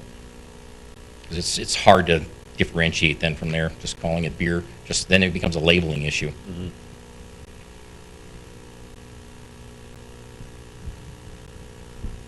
I think we'd have to look at if it's beer or malted beverage or what the actual definition to. I can look it up right now. We put in the language that you're currently seeing in the ordinance changes, we put the language from the Century Code, which defines, and I could read it here, beer, which means any malted beverage containing 1/2 of 1% or more of alcohol by volume, and includes an alcoholic beverage made by the fermentation of malt substitutes, including rice grain or any kind of glucose, sugar, or molasses, which has not undergone distillation. By state ordinance, from my experience, anything that you have to pay for right away is considered malt beverage when they deliver. You can charge liquor, you can charge wine, but when they deliver your beer, you have to give them cash or a check that day.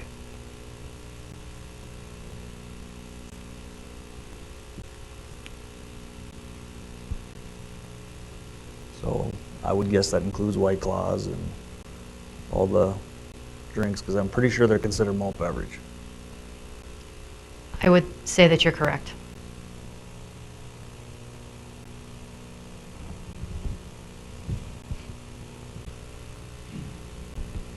Any further questions for Mr. Valesky? Thank you.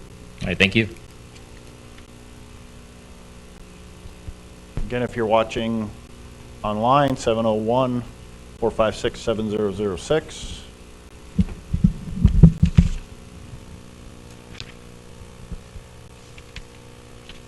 Mayor Decker, Commissioners, my name is Mike Stoudinger. I'm representing Lucky's Liquor Stores. Don and Dean covered a lot of what I wanted to go over on the first page of my presentation for what I wanted to talk about. I too feel that no matter what this license is sold for, it's going to devalue the overall value of everyone's Class A liquor license in town.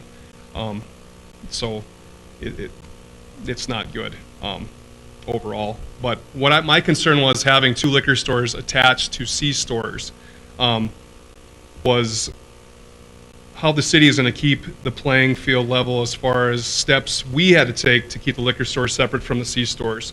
We had to put in walls with a door that separate the two. We also had to put separate front door entrances in so customers can walk to their vehicles with their purchase, since they can't enter the C store side with alcohol. We currently have signs on the liquor store sides of the doors that say no alcohol beyond this point. Is the city going to require the same standards for a gas station that starts to sell beer and wine? In both instances with us, before putting liquor stores next to our C stores, I met and talked with city officials to make sure that we did it right. At one point, I believe we even were referred to as setting the example for any future C stores that might put beer, liquor, or wine in their business. I said I was fine with that as long as it was consistent for anyone else who tries to do the same in the future. That time is now. I would assume if this liquor or new liquor license class passes the same requirements that were made for us to follow are going to be required for the new license holders. If not, and people can grab beer and wine from behind a wall over here and walk out the same front door as other gas station customers over there, then I would think we would be able to do the same.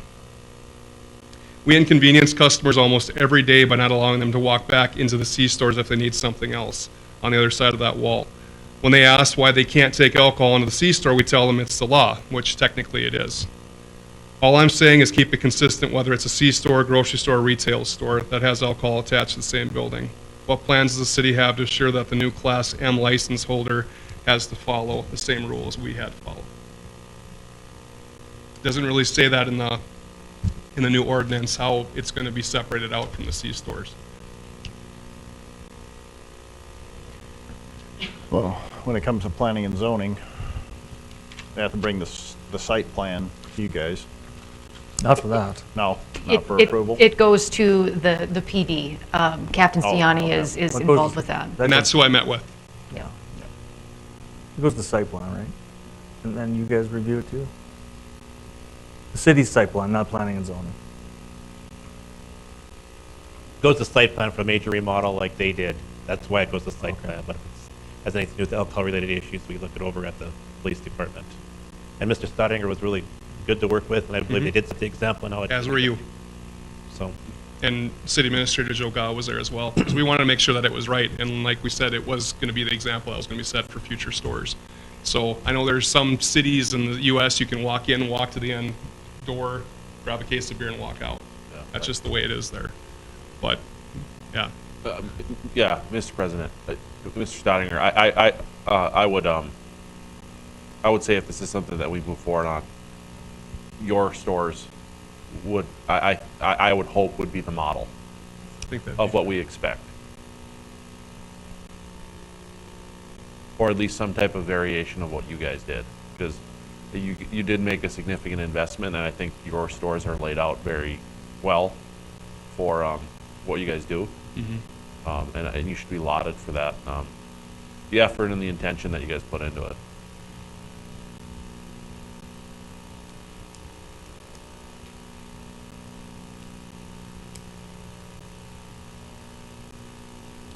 Any questions for Mr. Stoudinger?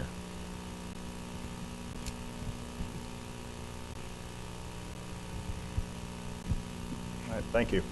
Thank you. I have a request. I know we've got lots of good testimony to listen to, but I need a 5-minute break so we can sit and listen without fidgeting. All right, we'll have a 5-minute. Thank you.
We'll call the City Commission meeting back to order.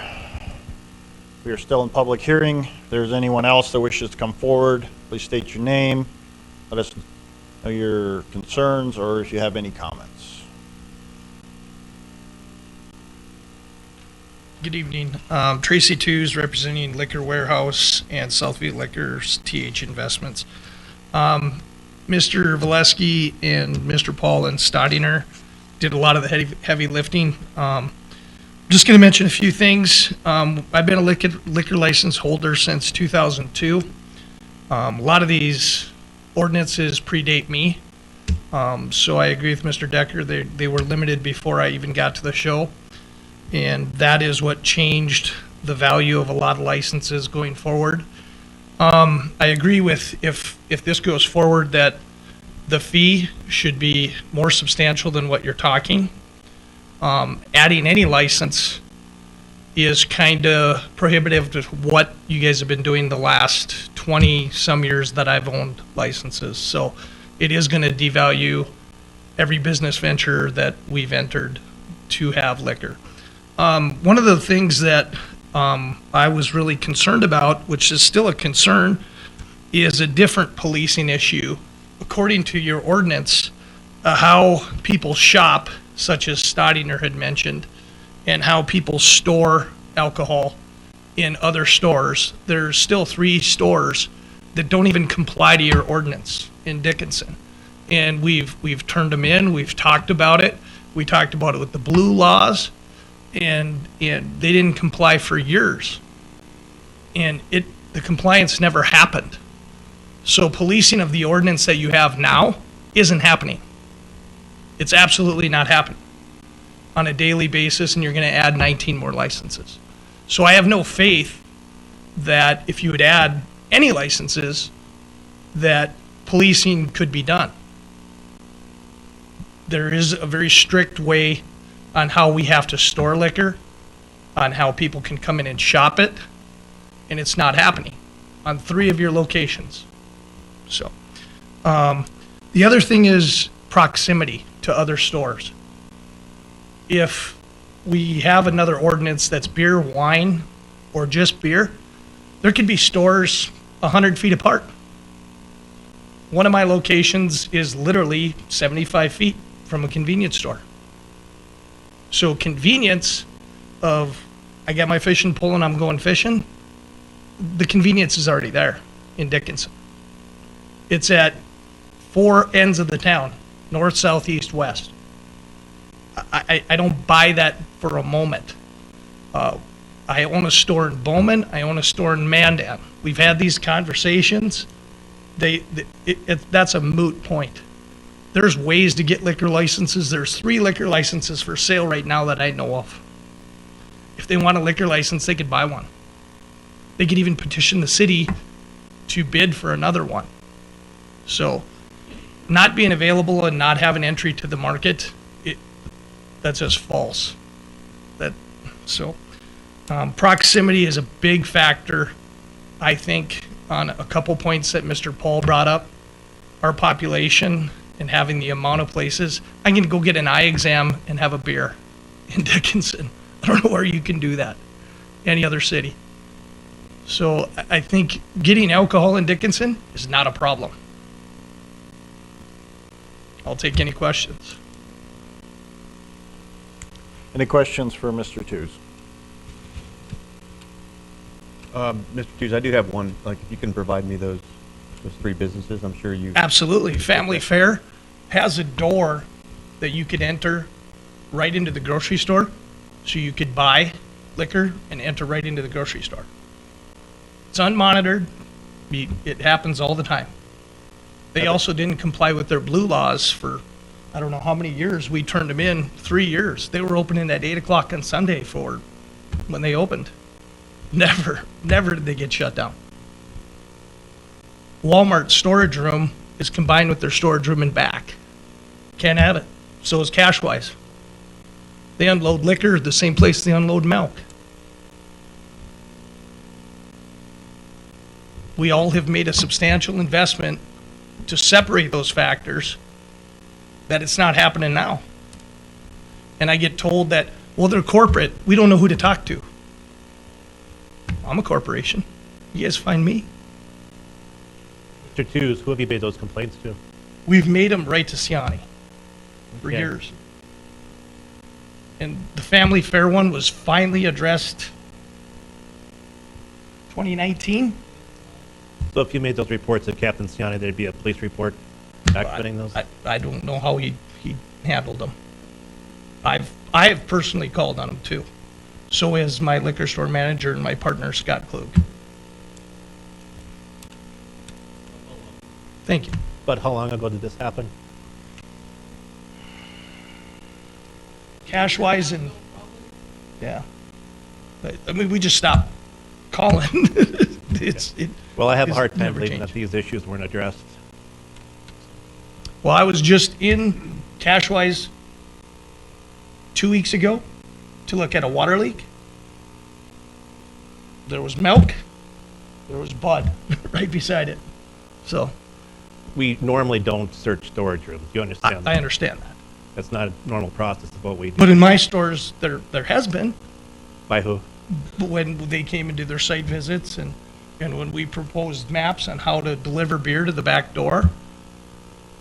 Prior to operation, correct? Correct. Not during operation? Correct. Okay, thank you. Yeah. Mr. Tews. Yeah, Joe. So I share your thoughts on, hey, I can go and get my hair cut, I can get a beer. But I guess I would look at it from a different standpoint there, perhaps, is if I can go get my hair cut and get a beer, why can't I go fill up my car with gas and get a beer? You most certainly can. You're right. That's a fair response. And you can in other communities. It's just done differently than what this ordinance is laying out.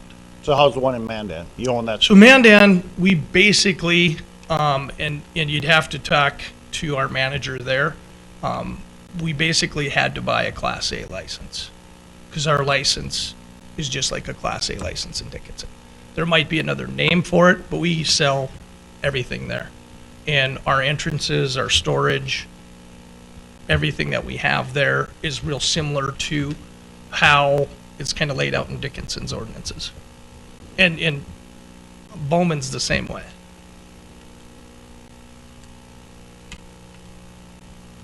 I think you did mention, because you are right, there are some places that it's just a door in the same location.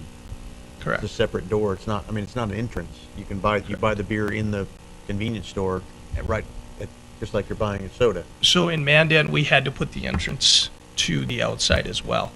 You cannot buy in the east side of the store and take it into the convenience store.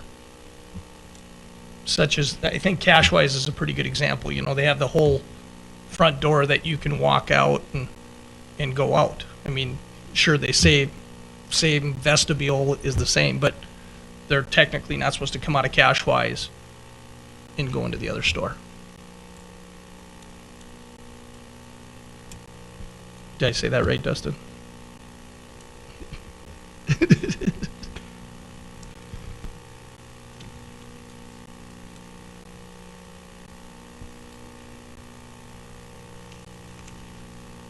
What's the name of your store in Mandan? Bayside Convenience Store. Just looking it up. The wonders of the internet. Hey, those other three did do some heavy lifting, but you made some good points too. Thanks, Jim. Yeah. So for the commission, we've heard a couple comments. I know there'll be some more. It's exclusive off-sale beer and liquor, your gas station. So it is not a Class A. I don't know the technical term on it. If you don't mind sharing with us, what was your license fee there? I can tell you. Yeah. Well, I can tell you it says. Well, I don't can't leave us remember. in suspense. It was, I think it was around 40,000, if I recall. That was in 2009. So. It was Mike starting with Lucky's. It was $80,000. Excuse me, and that amount was based off of what Walmart had paid on their bidding process for the same license in Mandan. Right. So So their renewal's 3,900. it was Walmart's bid was 80,000.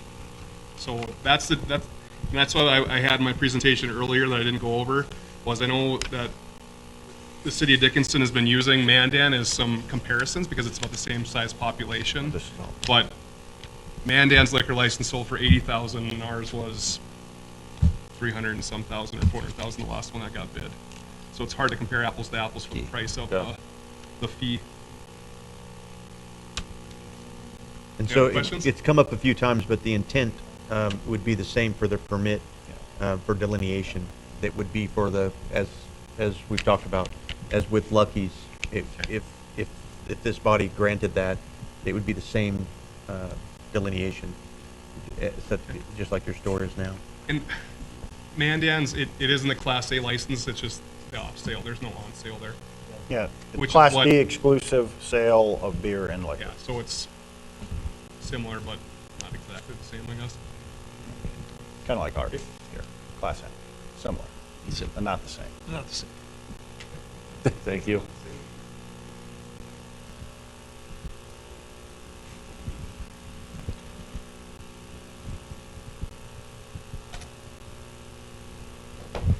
Guess I don't have to ask. They'll just keep coming. So.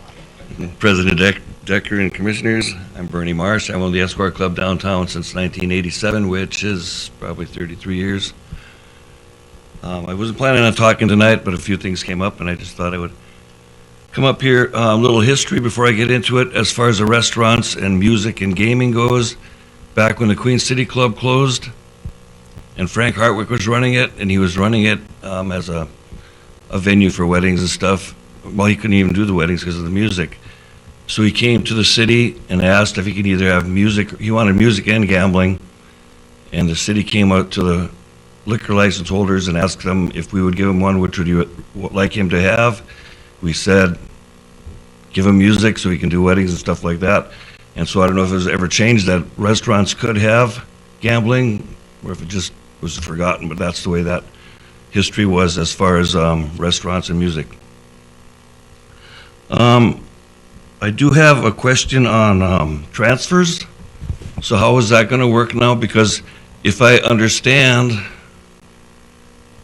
when the city was redoing ordinances a while back, transfers, the last two licenses that were sold, I think, by bid, were supposed to come back to the city if those businesses ever sold, where all the other ones could be sold and transferred with the business.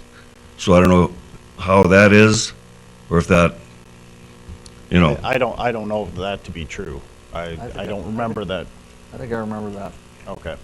But the last two that were not able to be transferred. I don't know if that ever got set up that way, but. Yeah. Well, I mean, I I'm would. pretty sure it was voted on, and I was sitting in the meeting room that day, so. That's before I was on the commission, but I was a liquor license holder back then. So. Right. Anyway, if that would be the case, then if you do approve these new off sales, maybe you could include that in as if they ever sell the business, that the people, licenses come back to the city and the people can come back and purchase it again from the city, if that's. Well, you know, Mr. Marsh, I mean, I think that's a good idea, and that's actually one of the things that I've been most concerned about is the level of investment that anybody that has to make in order to get like a Class A license in Dickinson right now. is prohibitive to like entering that marketplace.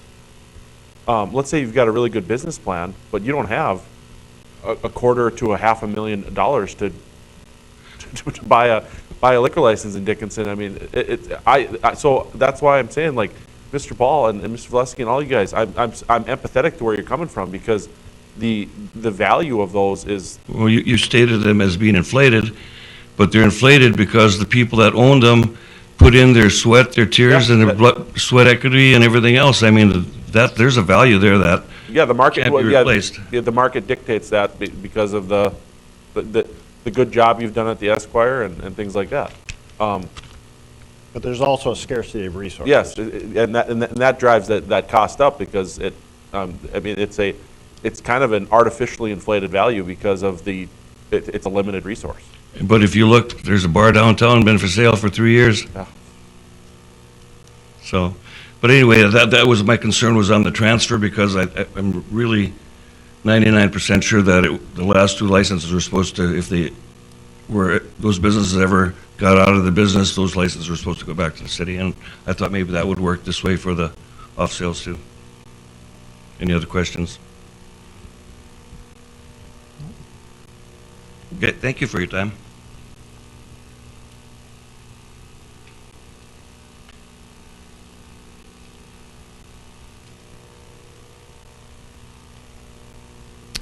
Good evening, President Decker, Commissioners. Always a challenging issue to talk about for myself, for all of you. I've got a great deal of respect for all the current license holders who have testified tonight. But my name is Jared Sheeler. I am the CEO and managing partner of the Hub Convenience Stores. We operate 2 stores in Dickinson. So I appreciate the opportunity to submit this testimony on behalf of the Hub Convenience Stores, a Dickinson-based, locally owned and operated convenience store chain founded in 2015. The Hub employs more than 80 people in 4 cities in North Dakota, here in Dickinson, Beulah, Hazen, and New England. I'm a convenience retailer, and I want the opportunity to sell beer and wine in my Dickinson stores. Laws and ordinances in Beulah, Hazen, and New England give us the freedom to decide if we want to sell liquor in those cities. They are similar to ordinances in the vast majority of cities and towns in North Dakota that allow for liquor sales in convenience stores. Further, if we look at the convenience channel as a whole, 81% of all convenience stores currently sell beer. The liquor category in C-stores is the norm across the country, not the exception. In fact, 53% of all packaged beer is sold in convenience stores. More so than grocery or standalone liquor stores, we are America's outlet for beer. In our businesses, we've all asked a team member or coworker from time to time, why did you do it that way? And one of the most common yet agonizing answers is, because that's the way we've always done it. A narrow-minded perspective often sees things through a distorted lens. But those who see the forest through the trees and who see truth understand that the response of, that's the way we've always done it, is often quite ridiculous.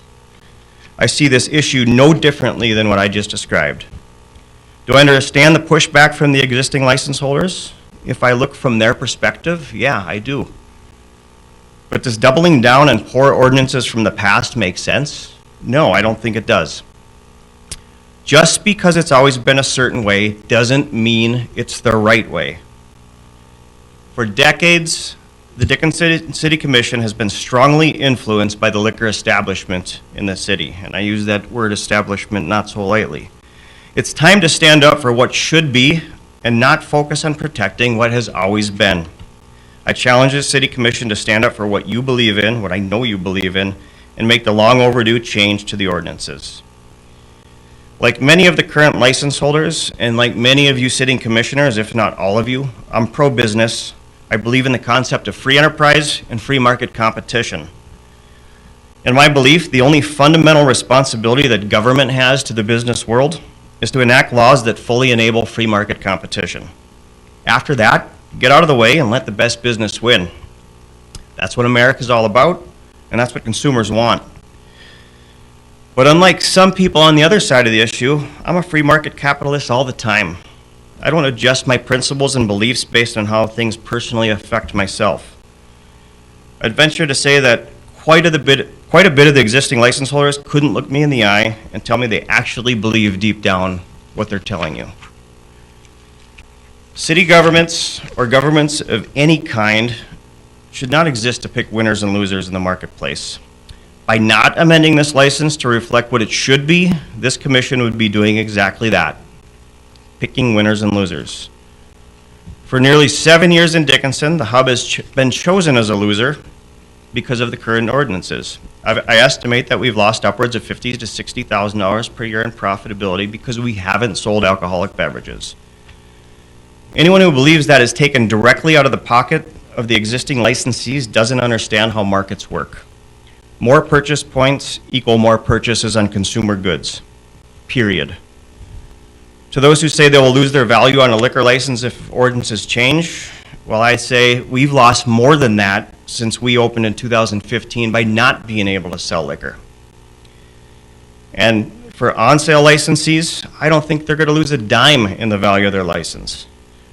I say it's not our fault that Dickinson is one of the only cities of our size to combine the on-sale and off-sale license from a Class A standpoint. I think that's been the issue from day one. And that's something that it's time to fix it. Finally, convenience retailers are the experts in age verification. We check more IDs every day than TSA. We sell tobacco, it's 21 and up, just like liquor. We sell lottery. This is what we do. The proposed ordinance, as written, ensures safety measures that keep alcoholic beverage out of the hands of those who can't legally purchase them, which is good government. In fact, they're so relatively strong, it would be hard for us to enact these in our stores. It would be a heavy lift, but it's the right thing to do because it protects underage people from even getting into those areas. If we were to do this at the hub, we'd even take it a step further and require electronic age verification even to get into the liquor area. So in closing, it's not about convenience, it's about freedom. Would the hub sell alcohol in Dickinson if the ordinance is changed? Maybe, maybe not. But like the rest of the convenience retailers in the United States, we want and deserve the freedom to make that decision on our own and compete head-to-head with the existing retailers in Dickinson.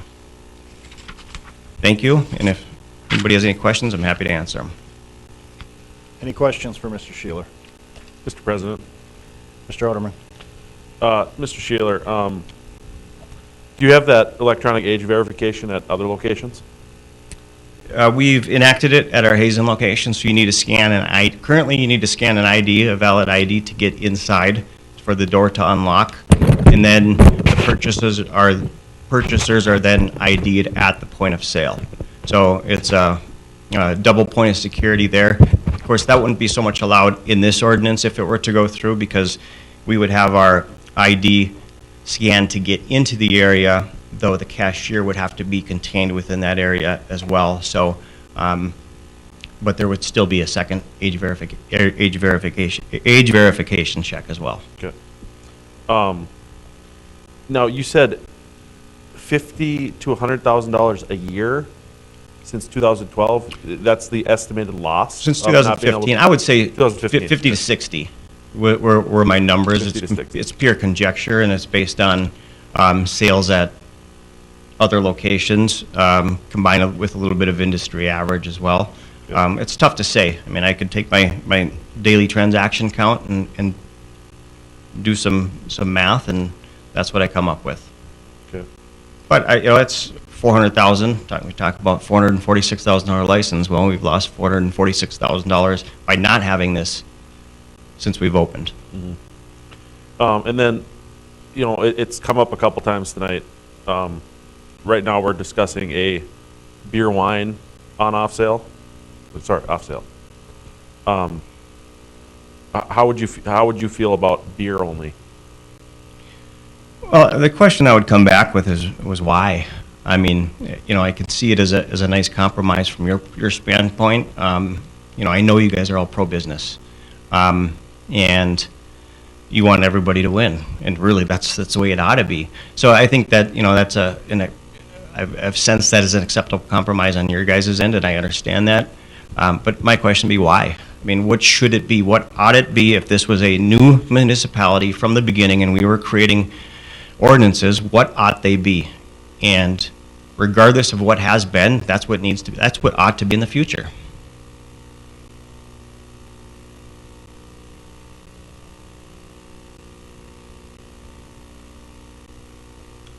Any other questions for Mr. Sheeler?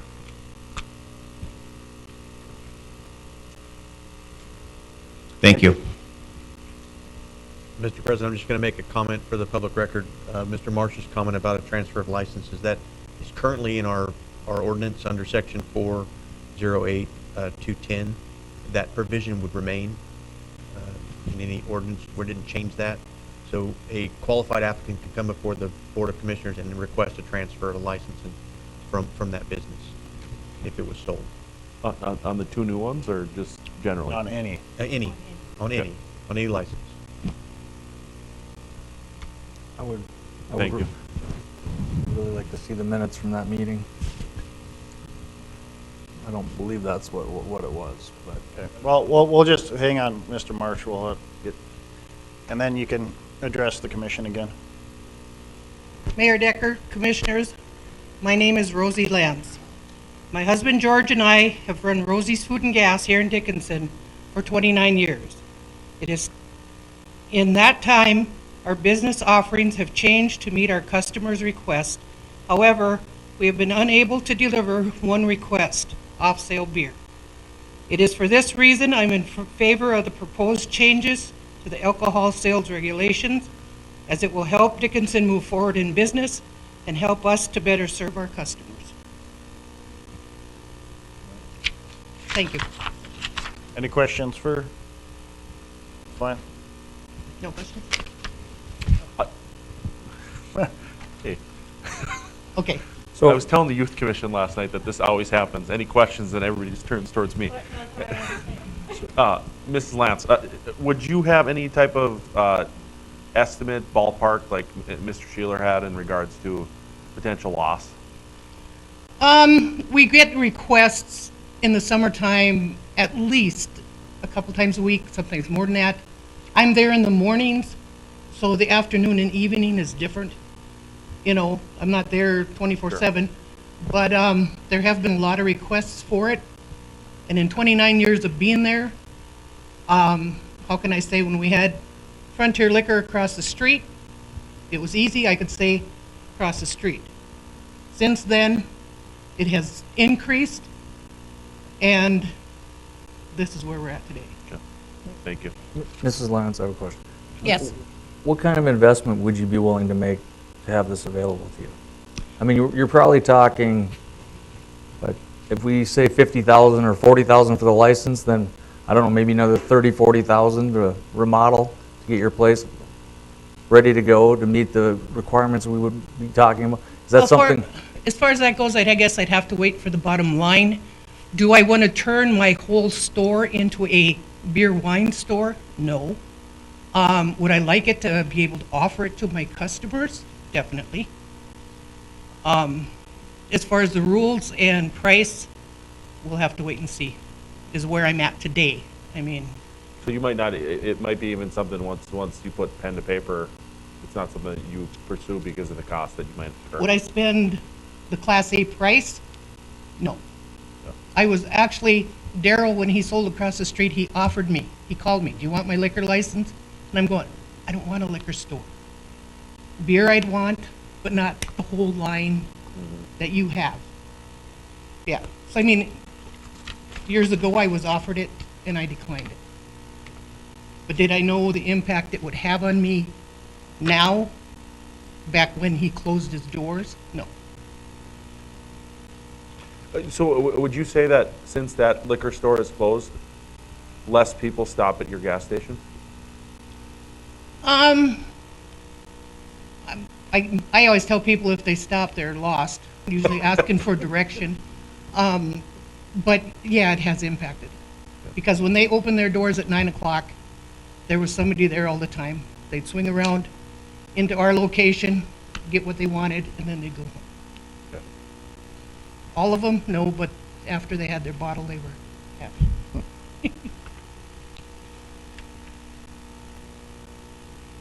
All right, any other questions for Mrs. Lance?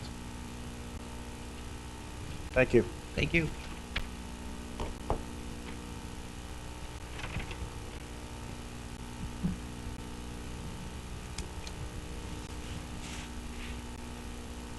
You only get one chance, Mr. Paul. I'm just kidding. I'm just kidding. You're always picking on me, Jason.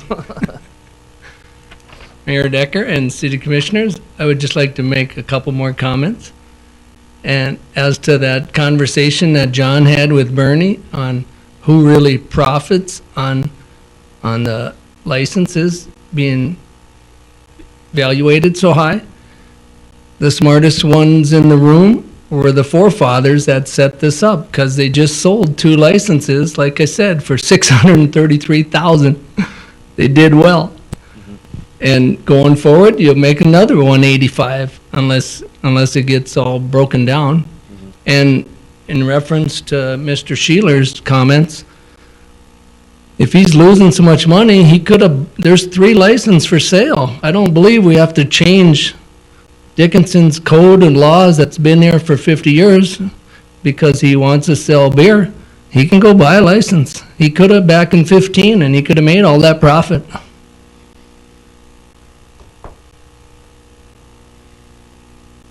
That's all I got, Jason. Mr. Marsh, you had a comment?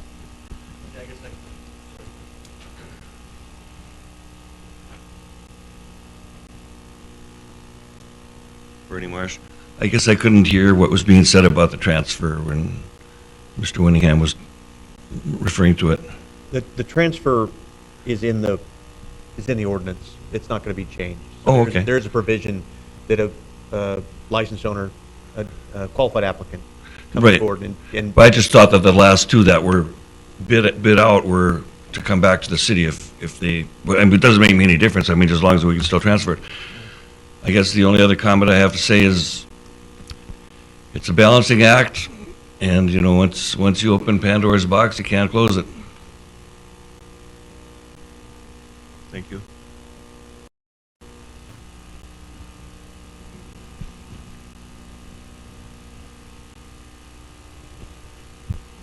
Anyone else, excuse me, anyone else have any comments?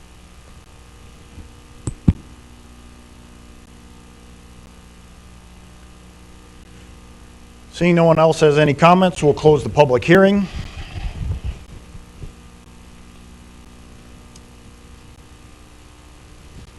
I think, commissioners, there are a lot of issues and ideas that came forth this evening that to, I guess, think about as recommendation-wise would go. And I guess I'm open to suggestions, fees, if we do go forward, or we don't go forward with it. I think a good compromise would be just beer only. And setting the value too, I think it should be one of those parameters that we establish already so people going forward would know what that license would cost. Mr. President, Mr.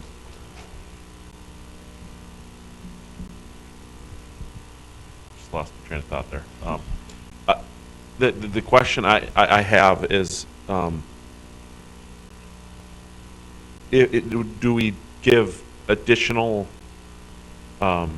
guidance to city staff, or would we make a motion with that addendum to the amendments?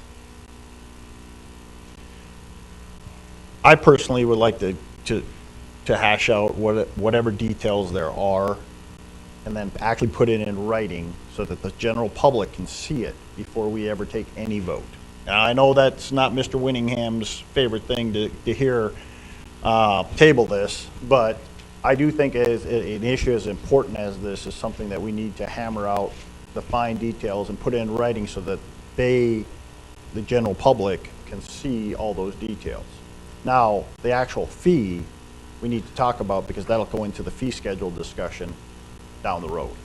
And I really, if we do move forward with this, I think what Mr. Paul brought up earlier in regards to basically a period of time where their renewal is what Williston did, set aside to help make up for that whatever loss of value or whatever however you want to say that. I mean, I'm sympathetic to that point of view, but I also have to take into consideration the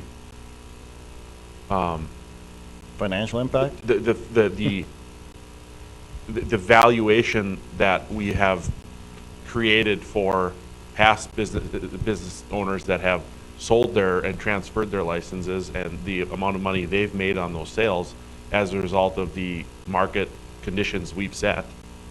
And I know that doesn't help them because they're current license holders, but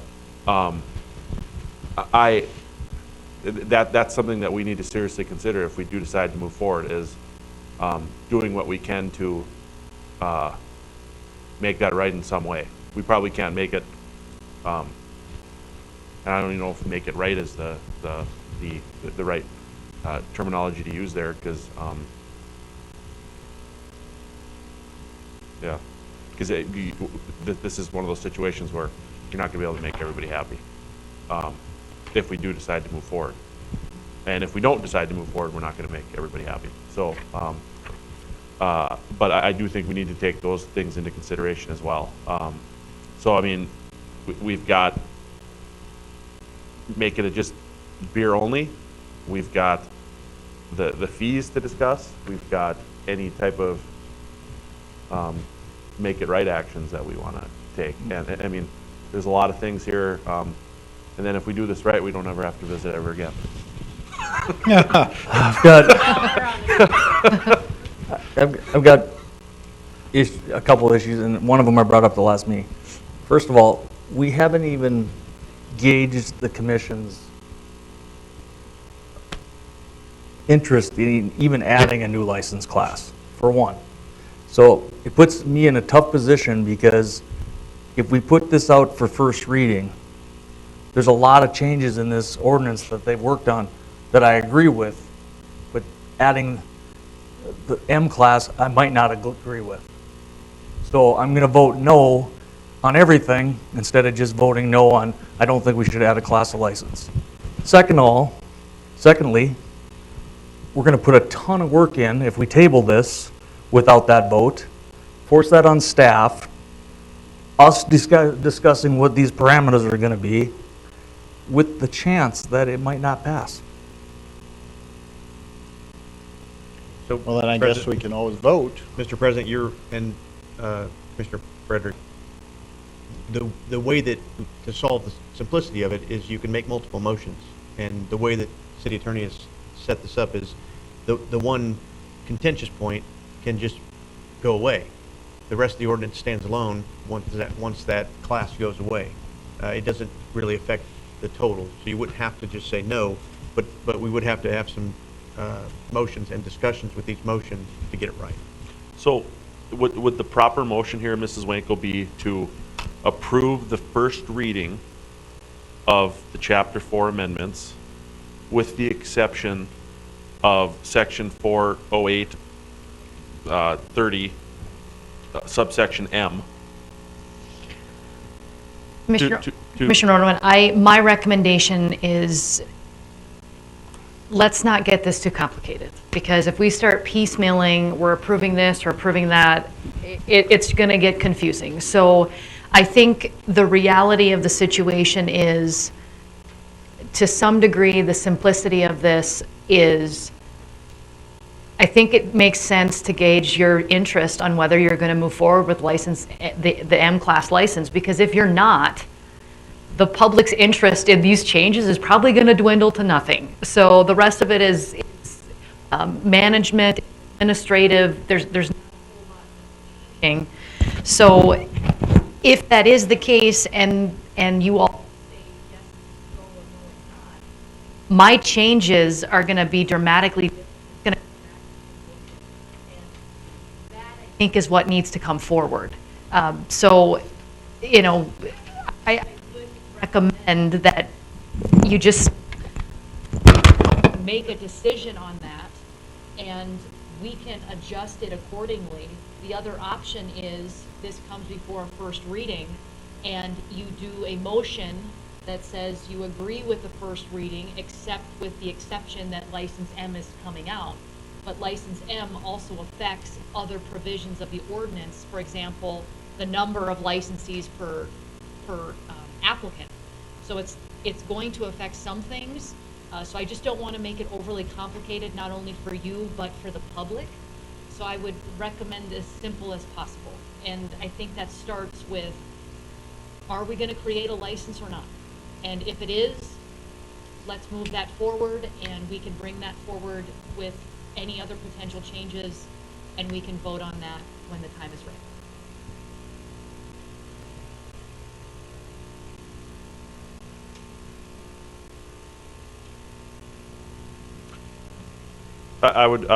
I'll just so we can move along on this thing. I'll make a motion to approve first reading, but I would like to make that M beer only, off sale. So we have a motion by Commissioner Oderman to approve 1733 with the amendment that it be, the Class M is beer only off sale.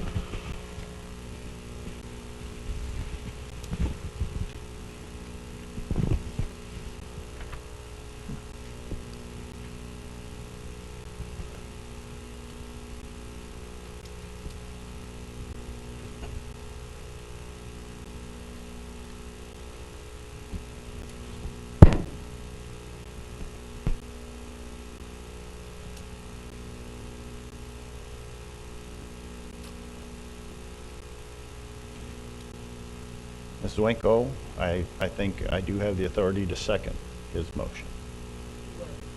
Okay. I will second Mr. Oderman's motion to approve Chapter 4, Ordinance 1733 as beer only, with Class M as beer only. Any further discussion, questions?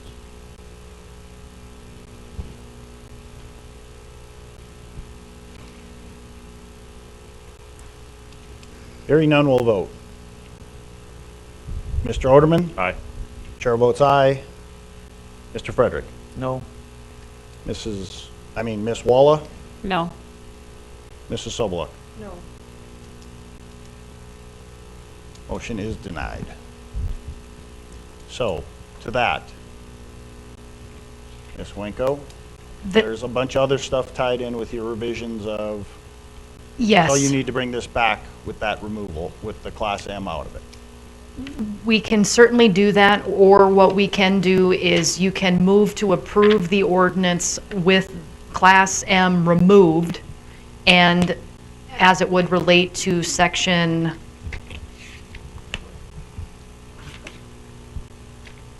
4.08120.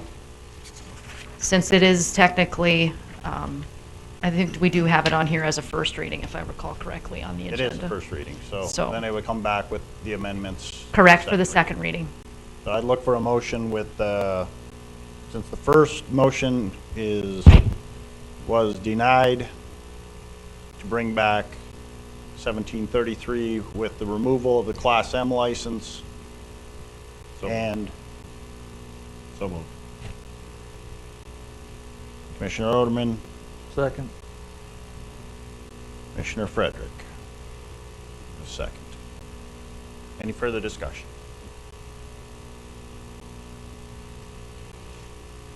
Hearing none, we'll vote. Mr. Oderman? Aye. Mr. Frederick? Aye. Ms. Walla? Aye. Mrs. Sobeluk? Aye. Chair votes no.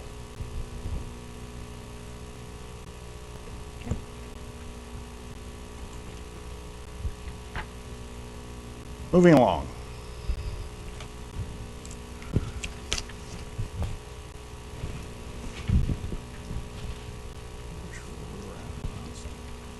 Trying to guess where we're at here. We're in reports. What's that? HR reports. Now you're ready, Mrs. Dominic. Thank you, President Decker, Commissioners. First up on our hiring journal is the animal control officer position. We did do interviews. We had have one person in the background, an offer has been made, so we'll see how that goes.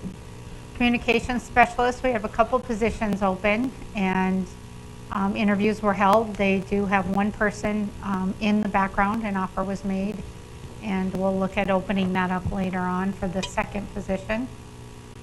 We have an internal detective sergeant position right now.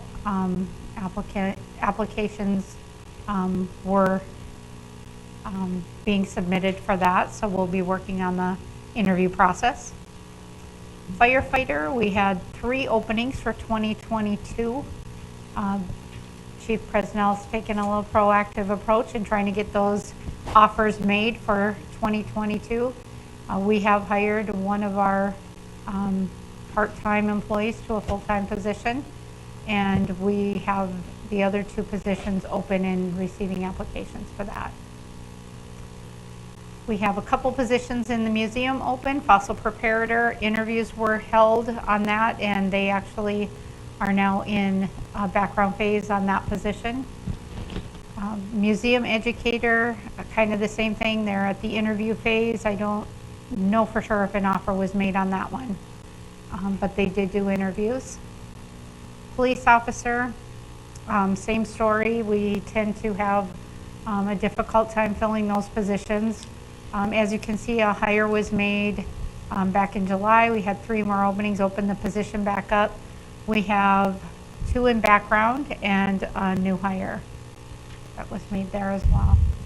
Property appraiser technician, we have made an offer to that opening, and we are in the background phase. Does everybody have this list? I've got like No. animal control officer, communication specialist, detective sergeant, firefighter 3. Sorry, I will forward that to you. I think the set print was off when I sent it to Ms.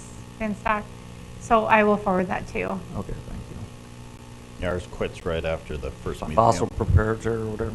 48 applications, is there like a set of skills for that? Because that's a lot of applications. There is a lot of, there's a lot, they get a lot of applications for all their positions at the museum. It's, there's not a lot of openings for museum positions, and we did, I don't believe anybody was local. It was all Fossils. through Skype, and had some really good qualified candidates.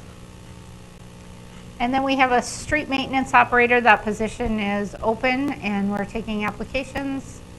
Utilities manager, we did have that position open.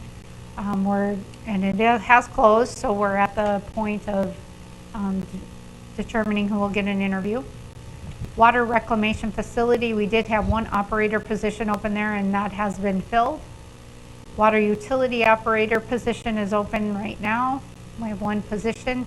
And then we had a part-time visitor services attendant for the museum, kind of help out on the weekends in the gift shop. So we're in the interview phase for that as well. Any questions on any of our openings? All right, any questions for Mrs. Nominick on the HR monthly report?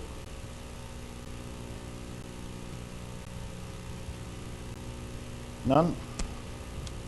Vice President Frederick just reminded me he's keeping me on task here. We're way past the time limit on that, but 5:30 public comments, not on the agenda. Commissioner Sobolek reminded me first. Oh, okay. Told me So to you pass give- it down. Give credit where credit is due, unlike Mr. Zuroff and Ms. Binstock, so. Yeah. All right. If there's anyone in the audience that has any comment, please come forward. State your name and let us know your concern. If you're watching online, 701-456-7006.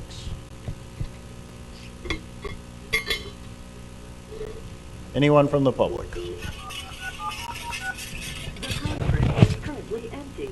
You will hear silence or music on hold when connected. Anyone have any comments that were not on our agenda? Any concerns?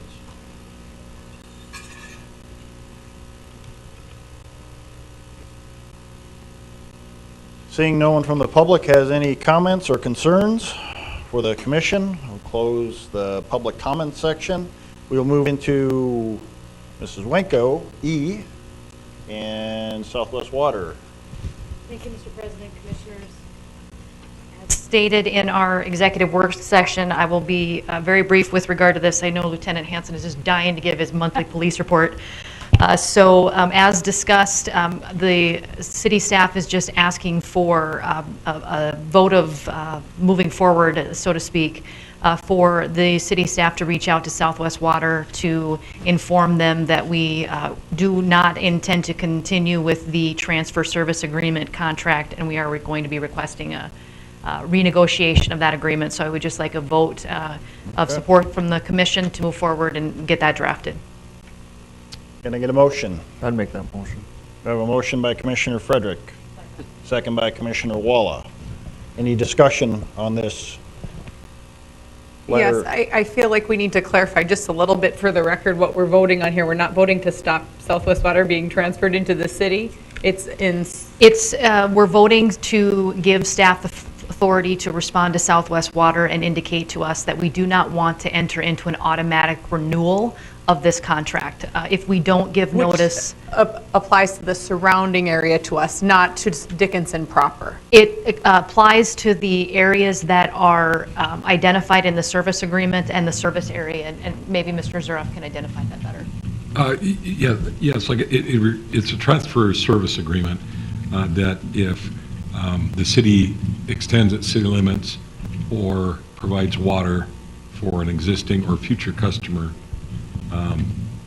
we have to pay a fee to Southwest Water for that and for capital repayment, their future capital repayment. Okay. So it's nothing, there's nothing with the existing services we have for city water. It just, if we provide water to a future or current customer of Southwest Water. Then we have to pay them a fee. And Correct. so we're And that's part of the we're agreement. wanting to make a discussion with them that we don't want to have that fee anymore, or change that fee. Change some of the language. language in that document. Thank you for clarifying. Yep.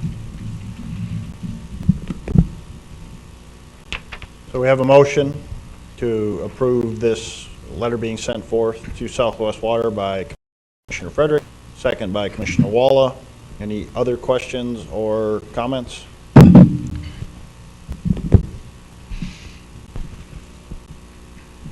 Hearing none, we'll vote. Mr. Frederick? Aye. Ms. Walla? Aye. Mr. Oderman? Aye. Mrs. Sobeluk? Aye. Chair votes aye. Motion carries. That is it from administration this evening. We'll move into public safety. This month we have a police report by Lieutenant Hanson.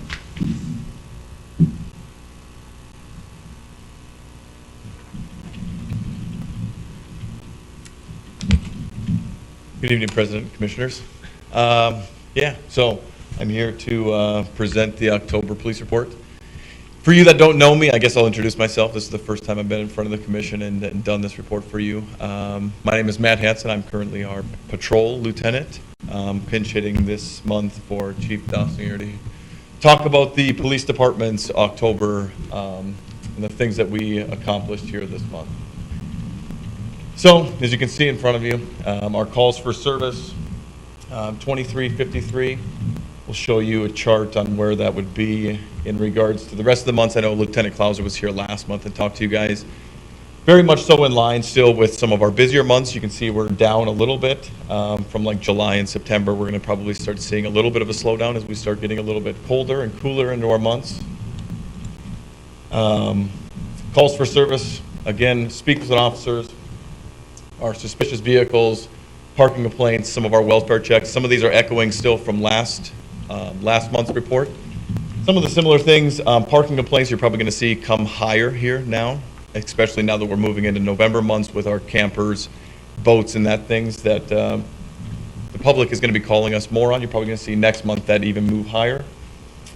Our cited traffic violations, speeding again being the highest, followed by driving without insurance, other driving violations there.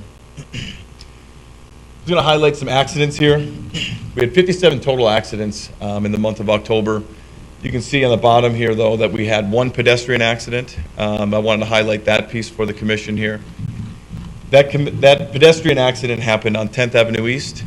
We had a situation in about the 800 block of 10th Avenue East where we had a pedestrian crossing the road, and it was a very low mileage, but it was about a 5 mile an hour accident where there was transported to the hospital with no visible injuries. Just wanted to make sure that things were okay. But I know that went on there where it always jumps out at the screen of wondering what happened in that situation.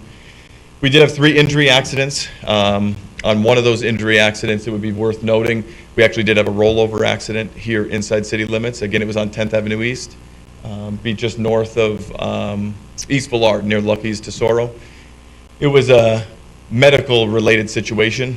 Driver lost control. We did have a rollover accident. Would be a couple of highlights here. You can see our traffic stop numbers for the month. Officers completed almost 450 traffic stops.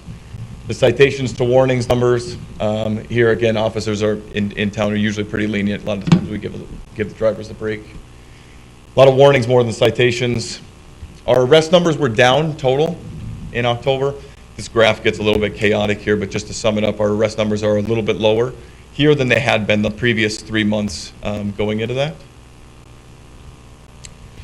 Behavioral health calls. Again, this continues to echo through the police department. This is a pretty popular issue that we respond to regularly, whether that be for welfare checks, whether this be for suicidal calls, or whether this be for mental health related calls. I don't have the exact numbers, but I do know on those suicidal threat calls that we were able to resolve most of these with just our tip 211, bringing Badlands bringing Badlands Human Service Centers in, using outside resources that we have here. Most of those were resolved with just our communication with officers and such. So you can see maybe our call load was down a little bit. Traffic stops may have been down a little bit. We really wanted to highlight this piece for the commission. We accomplished in the month of October, I don't have the numbers as far as previous months about this, but our officers accomplished, sworn and non-sworn, this would be 592 hours of training in the month of October. This was kind of a lot of things that came into that. COVID is finally starting to open back up when it comes to law enforcement training. We also grabbed onto a couple of grant projects, brought trainings in-house. So on some of these you can see not all of these are in-house, but we did have a couple that we'd want to highlight. So we did bring a couple of different leadership courses into the department. So building the leader within, we actually hosted that one in-house. We had multiple agencies here. That was one for some of our future leaders and some of our lower line leaders that we were coming and bringing in. Leadership training wise, myself actually was the SWAT commander piece. That again, leadership training based. The ICS 300 and 400. Again, those are leadership type incident command courses. So we had been hearing that echo through the department that we wanted to be bringing those type of courses in, and we were able to bring in a lot of hours of training through the department. So that was a lot of our month activities, was just covering and getting training done. Criminal investigations. This is another one I really wanted to highlight here for a partner lieutenant of mine in Lieutenant Clauser here. We had a really busy month when it came to some of our higher risk calls. Criminal investigations took a heavy load in October. So you can see on the list here on the call-outs that we had, a couple of the highlights would be you see a robbery on the list, you see a couple of burglaries, you're seeing aggravated assaults, and you're seeing weapon offenses. So we had a couple different instances where we had shootings in town, we had stabbing in town, we had a robbery happen in town. So we had a couple major incidences that really drew resources, and we were having to bring investigations out. As you can see, 13 call-outs in a month is pretty high for that investigations unit to be coming out, especially when you're looking at what they're coming out to. Good to know that on nearly all of these injuries were minor. People were treated, and investigations had done a really good job as far as working with the street resources and resolving these situations as quickly and properly as we could. The schools had a busy month. We actually had, a little highlight here, they did a lot of presentations. So we had Red Ribbon Week a couple of weeks ago. So that kept our school resource officers really busy. They hit every single one of our elementary schools doing their safety talks when it comes to Red Ribbon Week. We brought canines into the schools and let the kids interact with officers and do a Q&A session with them. Our SROs have been busy. Again, they're doing constant talks in the high school and the middle school for you, as you can see here. Records department has been busy. You're going to see the next month they're going to be even busier. We just recently had done a sex offender compliancy check. So again, that usually keeps our record staff busy, but records was busy in October running fingerprints and sex offender registrations. And with all that work, obviously our dispatch center is taking a lot of calls and sending a lot of outbound calls coming in. And then lastly, to wrap up your report here, our gals out at the animal shelter have also been busy.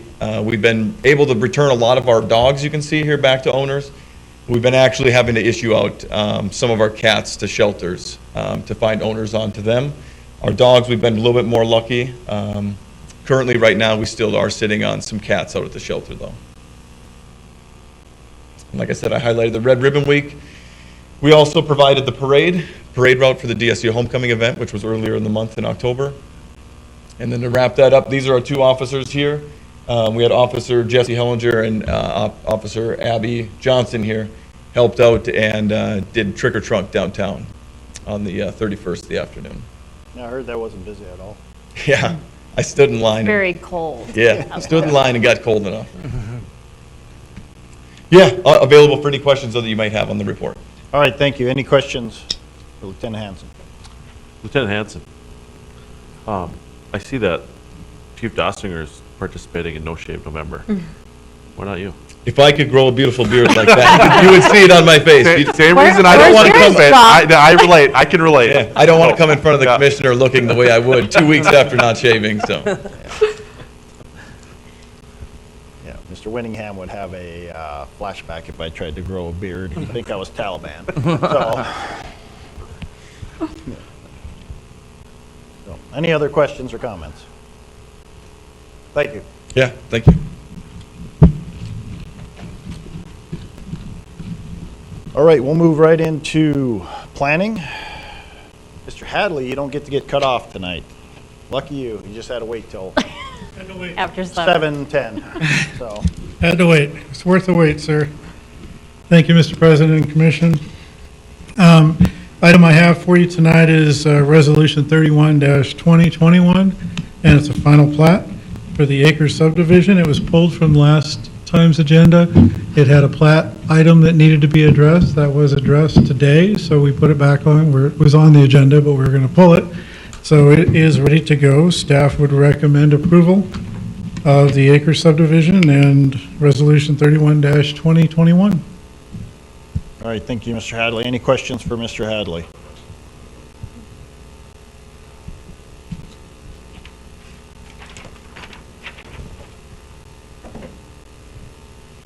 All right, hearing no questions, I'd look for a motion. I'll move to approve. Second. I have a motion to approve by Commissioner Walla, second by Commissioner Oderman. Any further discussion, questions on the Acres subdivision? Final plat, Resolution 31-2021. Hearing none, we'll vote. Ms. Walla? Aye. Mr. Oderman? Aye. Mr. Frederick? Aye. Mrs. Sobola? Aye. Chair votes aye. Motion carries. Thank you. Thank you. All right, commissioners, item 10. John, you have anything? Anything? Mr. President. This is your time. Mr. Oderman. You know, I would like us to look into the gaming code stuff, and how we can kind of clean that up to make sure that we have some guidance, because like I said earlier, maybe it's a little bit of the libertarian coming out in me, but I struggle telling someone that they can't do something if it's not codified, because to me that goes into government dictating what people's rights are as opposed to a higher power. So it's important to me that we have these conversations so that we've got the guidance that we can make those decisions accordingly. So, but I also do want to give the commission some credit. I think there's a lot of times where we get criticism from the community for just being a 5-0 rubber stamp. We had 2 3-2s tonight. Yeah. Well done. And then I just want to also give Mr. Winningham a verbal pat on the back here. He's doing a great job with the Youth Commission. We had a really great first formal meeting this week, and I'm excited to see where that goes. So, well done. Thank you for that. I'll just make a comment about the public hears this. It's a legal maxim. I know that the city attorney, I'm not a lawyer, but our code should be written for the common citizen, such as myself, that is understandable. So we are going to go forward and look at how we're going to codify the gaming. You mentioned about that if it's not prohibited, then it must be allowed. The thought process that is that we are dealing with a society that has good judgment. So the intent of that statement is, it goes back centuries, but it's that the judgment that we're seeing in society is that they would bring us applications that maybe would consider differently, such as alcohol in vision. We could drink alcohol and have a vision test. Like, I'm not sure. Like, that's for this governing body to determine whether that's good judgment by the citizen. So, I think you're correct. But when you philosophically, because you like to talk about philosophical things, we have to have a society with good judgment coming before this board, and that's where you can then make not have so many laws written to prohibit things. I think the tension that I have is, does government always know what the right decision is? And that's why you're elected. Yeah. They used to not have to put warnings on screwdrivers. Now they do. Or hot dog. Or hot dogs, yes. So. Anything else, commissioners? So a broken record topic here. One thing that I did hear, one of the alcohol licensees stated that they couldn't find our ordinance update online. And so I don't know if people are still having trouble finding the agenda and the attachments online. Just something that maybe we need to look at one more time to see if I just know I had an issue that morning when we had P&Z, and I'm not in the P&Z, so I had to have my computer overrode a little bit to get into it. So I'm not sure if that's not just something that we shouldn't address one more time. Susie, just to go with that though, yesterday I pulled it up, but it pulls up the whole agenda and all the attachments as one PDF. So it's like 155 pages long. But the work session wasn't on there, but the regular meeting information. Like when you pulled it up online, if you On my weren't signed phone. into your... I did on Okay. my phone. I went to the city website, went to meetings, and clicked on current agenda, and it all popped up. We have things that now, you go into our website, click on the website where it says meeting and minutes, you go into there and we change it over to PDF, so anyone that doesn't have one of those will be able to get on. So, and Okay. and Nikki is right, we didn't have it all uploaded yesterday with the reception, but I did that after we got out of the meeting, so. Perfect. And depending on probably when they looked for it too. Maybe it wasn't posted yet. Sure. It's under review. The call-out flyer on the city website currently is the blue tab that says meeting and minutes. It goes to another page. You can, then it's somewhat easier. You don't have to have any special software. You can click it and it's PDF. It is under review. There is a new website that we are attempting to roll out that is a lot more user-friendly. But we just haven't brought that to the commission to review.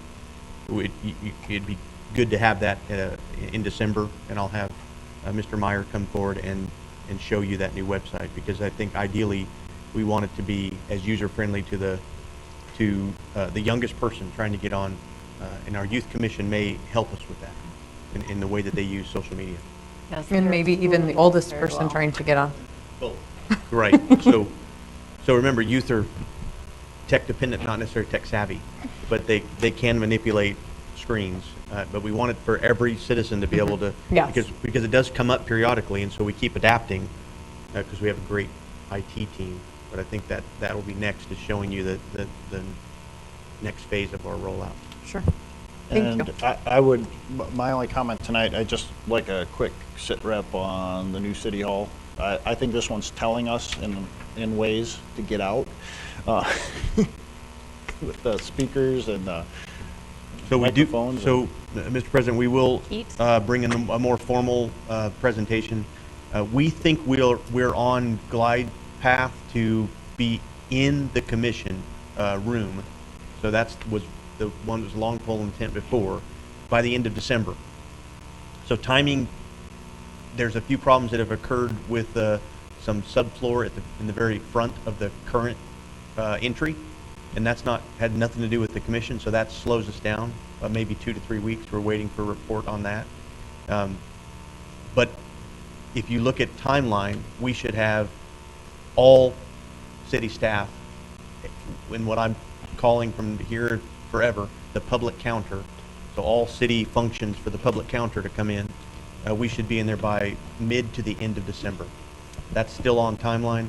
We do have most of the items in. Mr. Zuroff has been tracking it exclusively, so I know he can probably comment if he needs to. But there is some challenges, and even though I think I've said it for several months, it's an aggressive timeline, and I think the work that's being done has been fairly diligent, and there's been several staff members, Ms. Carlson included, who has painted rooms, who has got things ready. So I'm ready to move in, but the idea is that when we can let the utility billing clerks and our other public counter that we currently have, once we're ready to move them over, I feel like we can just it will be in short order. So mid to end of December. Okay, thank you. I did have one thing for Ms. Wanko, and I forgot to bring it up on the liquor license thing. Our Class D license does have a restriction that says no electronic or mechanical gaming devices or games of chance shall be allowed upon the premises of the license hereunder. If I recall correctly, so for example, that fish, for example, is allowed because they have it designated in that specific area. It's clearly off, it's got its own separate particular area. Correct me if I'm wrong there. But I mean, they're serving alcoholic beverages under this license in there.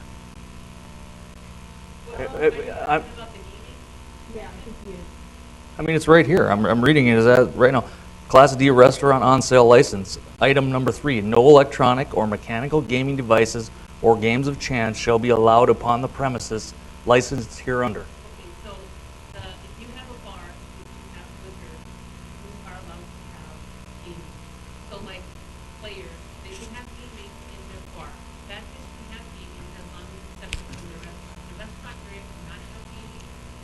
It doesn't say anything like that in here. It says the city may grant a restaurant on sale license to any restaurant within the city limits which authorizes the licensee to sell beer, liquor on an on sale basis only, subject to the following terms and conditions. Yeah, that's the Class D license, but one of the restrictions under that Class D license is no electronic or mechanical gaming device for anyone licensed under that license. That is correct. They can have it in their bar area or separate. But it's the same license. They can only have gaming with liquor and as long as it's separated from liquor. but they have a Class D license. And it says if you have a Class D license, you can't have gaming. I don't care if they have a bar or not a bar. Well, that's, if you have alcohol, in the state, you are allowed to have gaming. So if the bar. And we need to clean ours up. I think I so. will take a look, and when we bring it back for the second, I'll have it addressed. Okay. Yeah, I mean, after you said that, I didn't remember that, but, I mean, it specifically is a exception to that license. Anything else, commissioners? All right. Motion to adjourn. So moved. Second.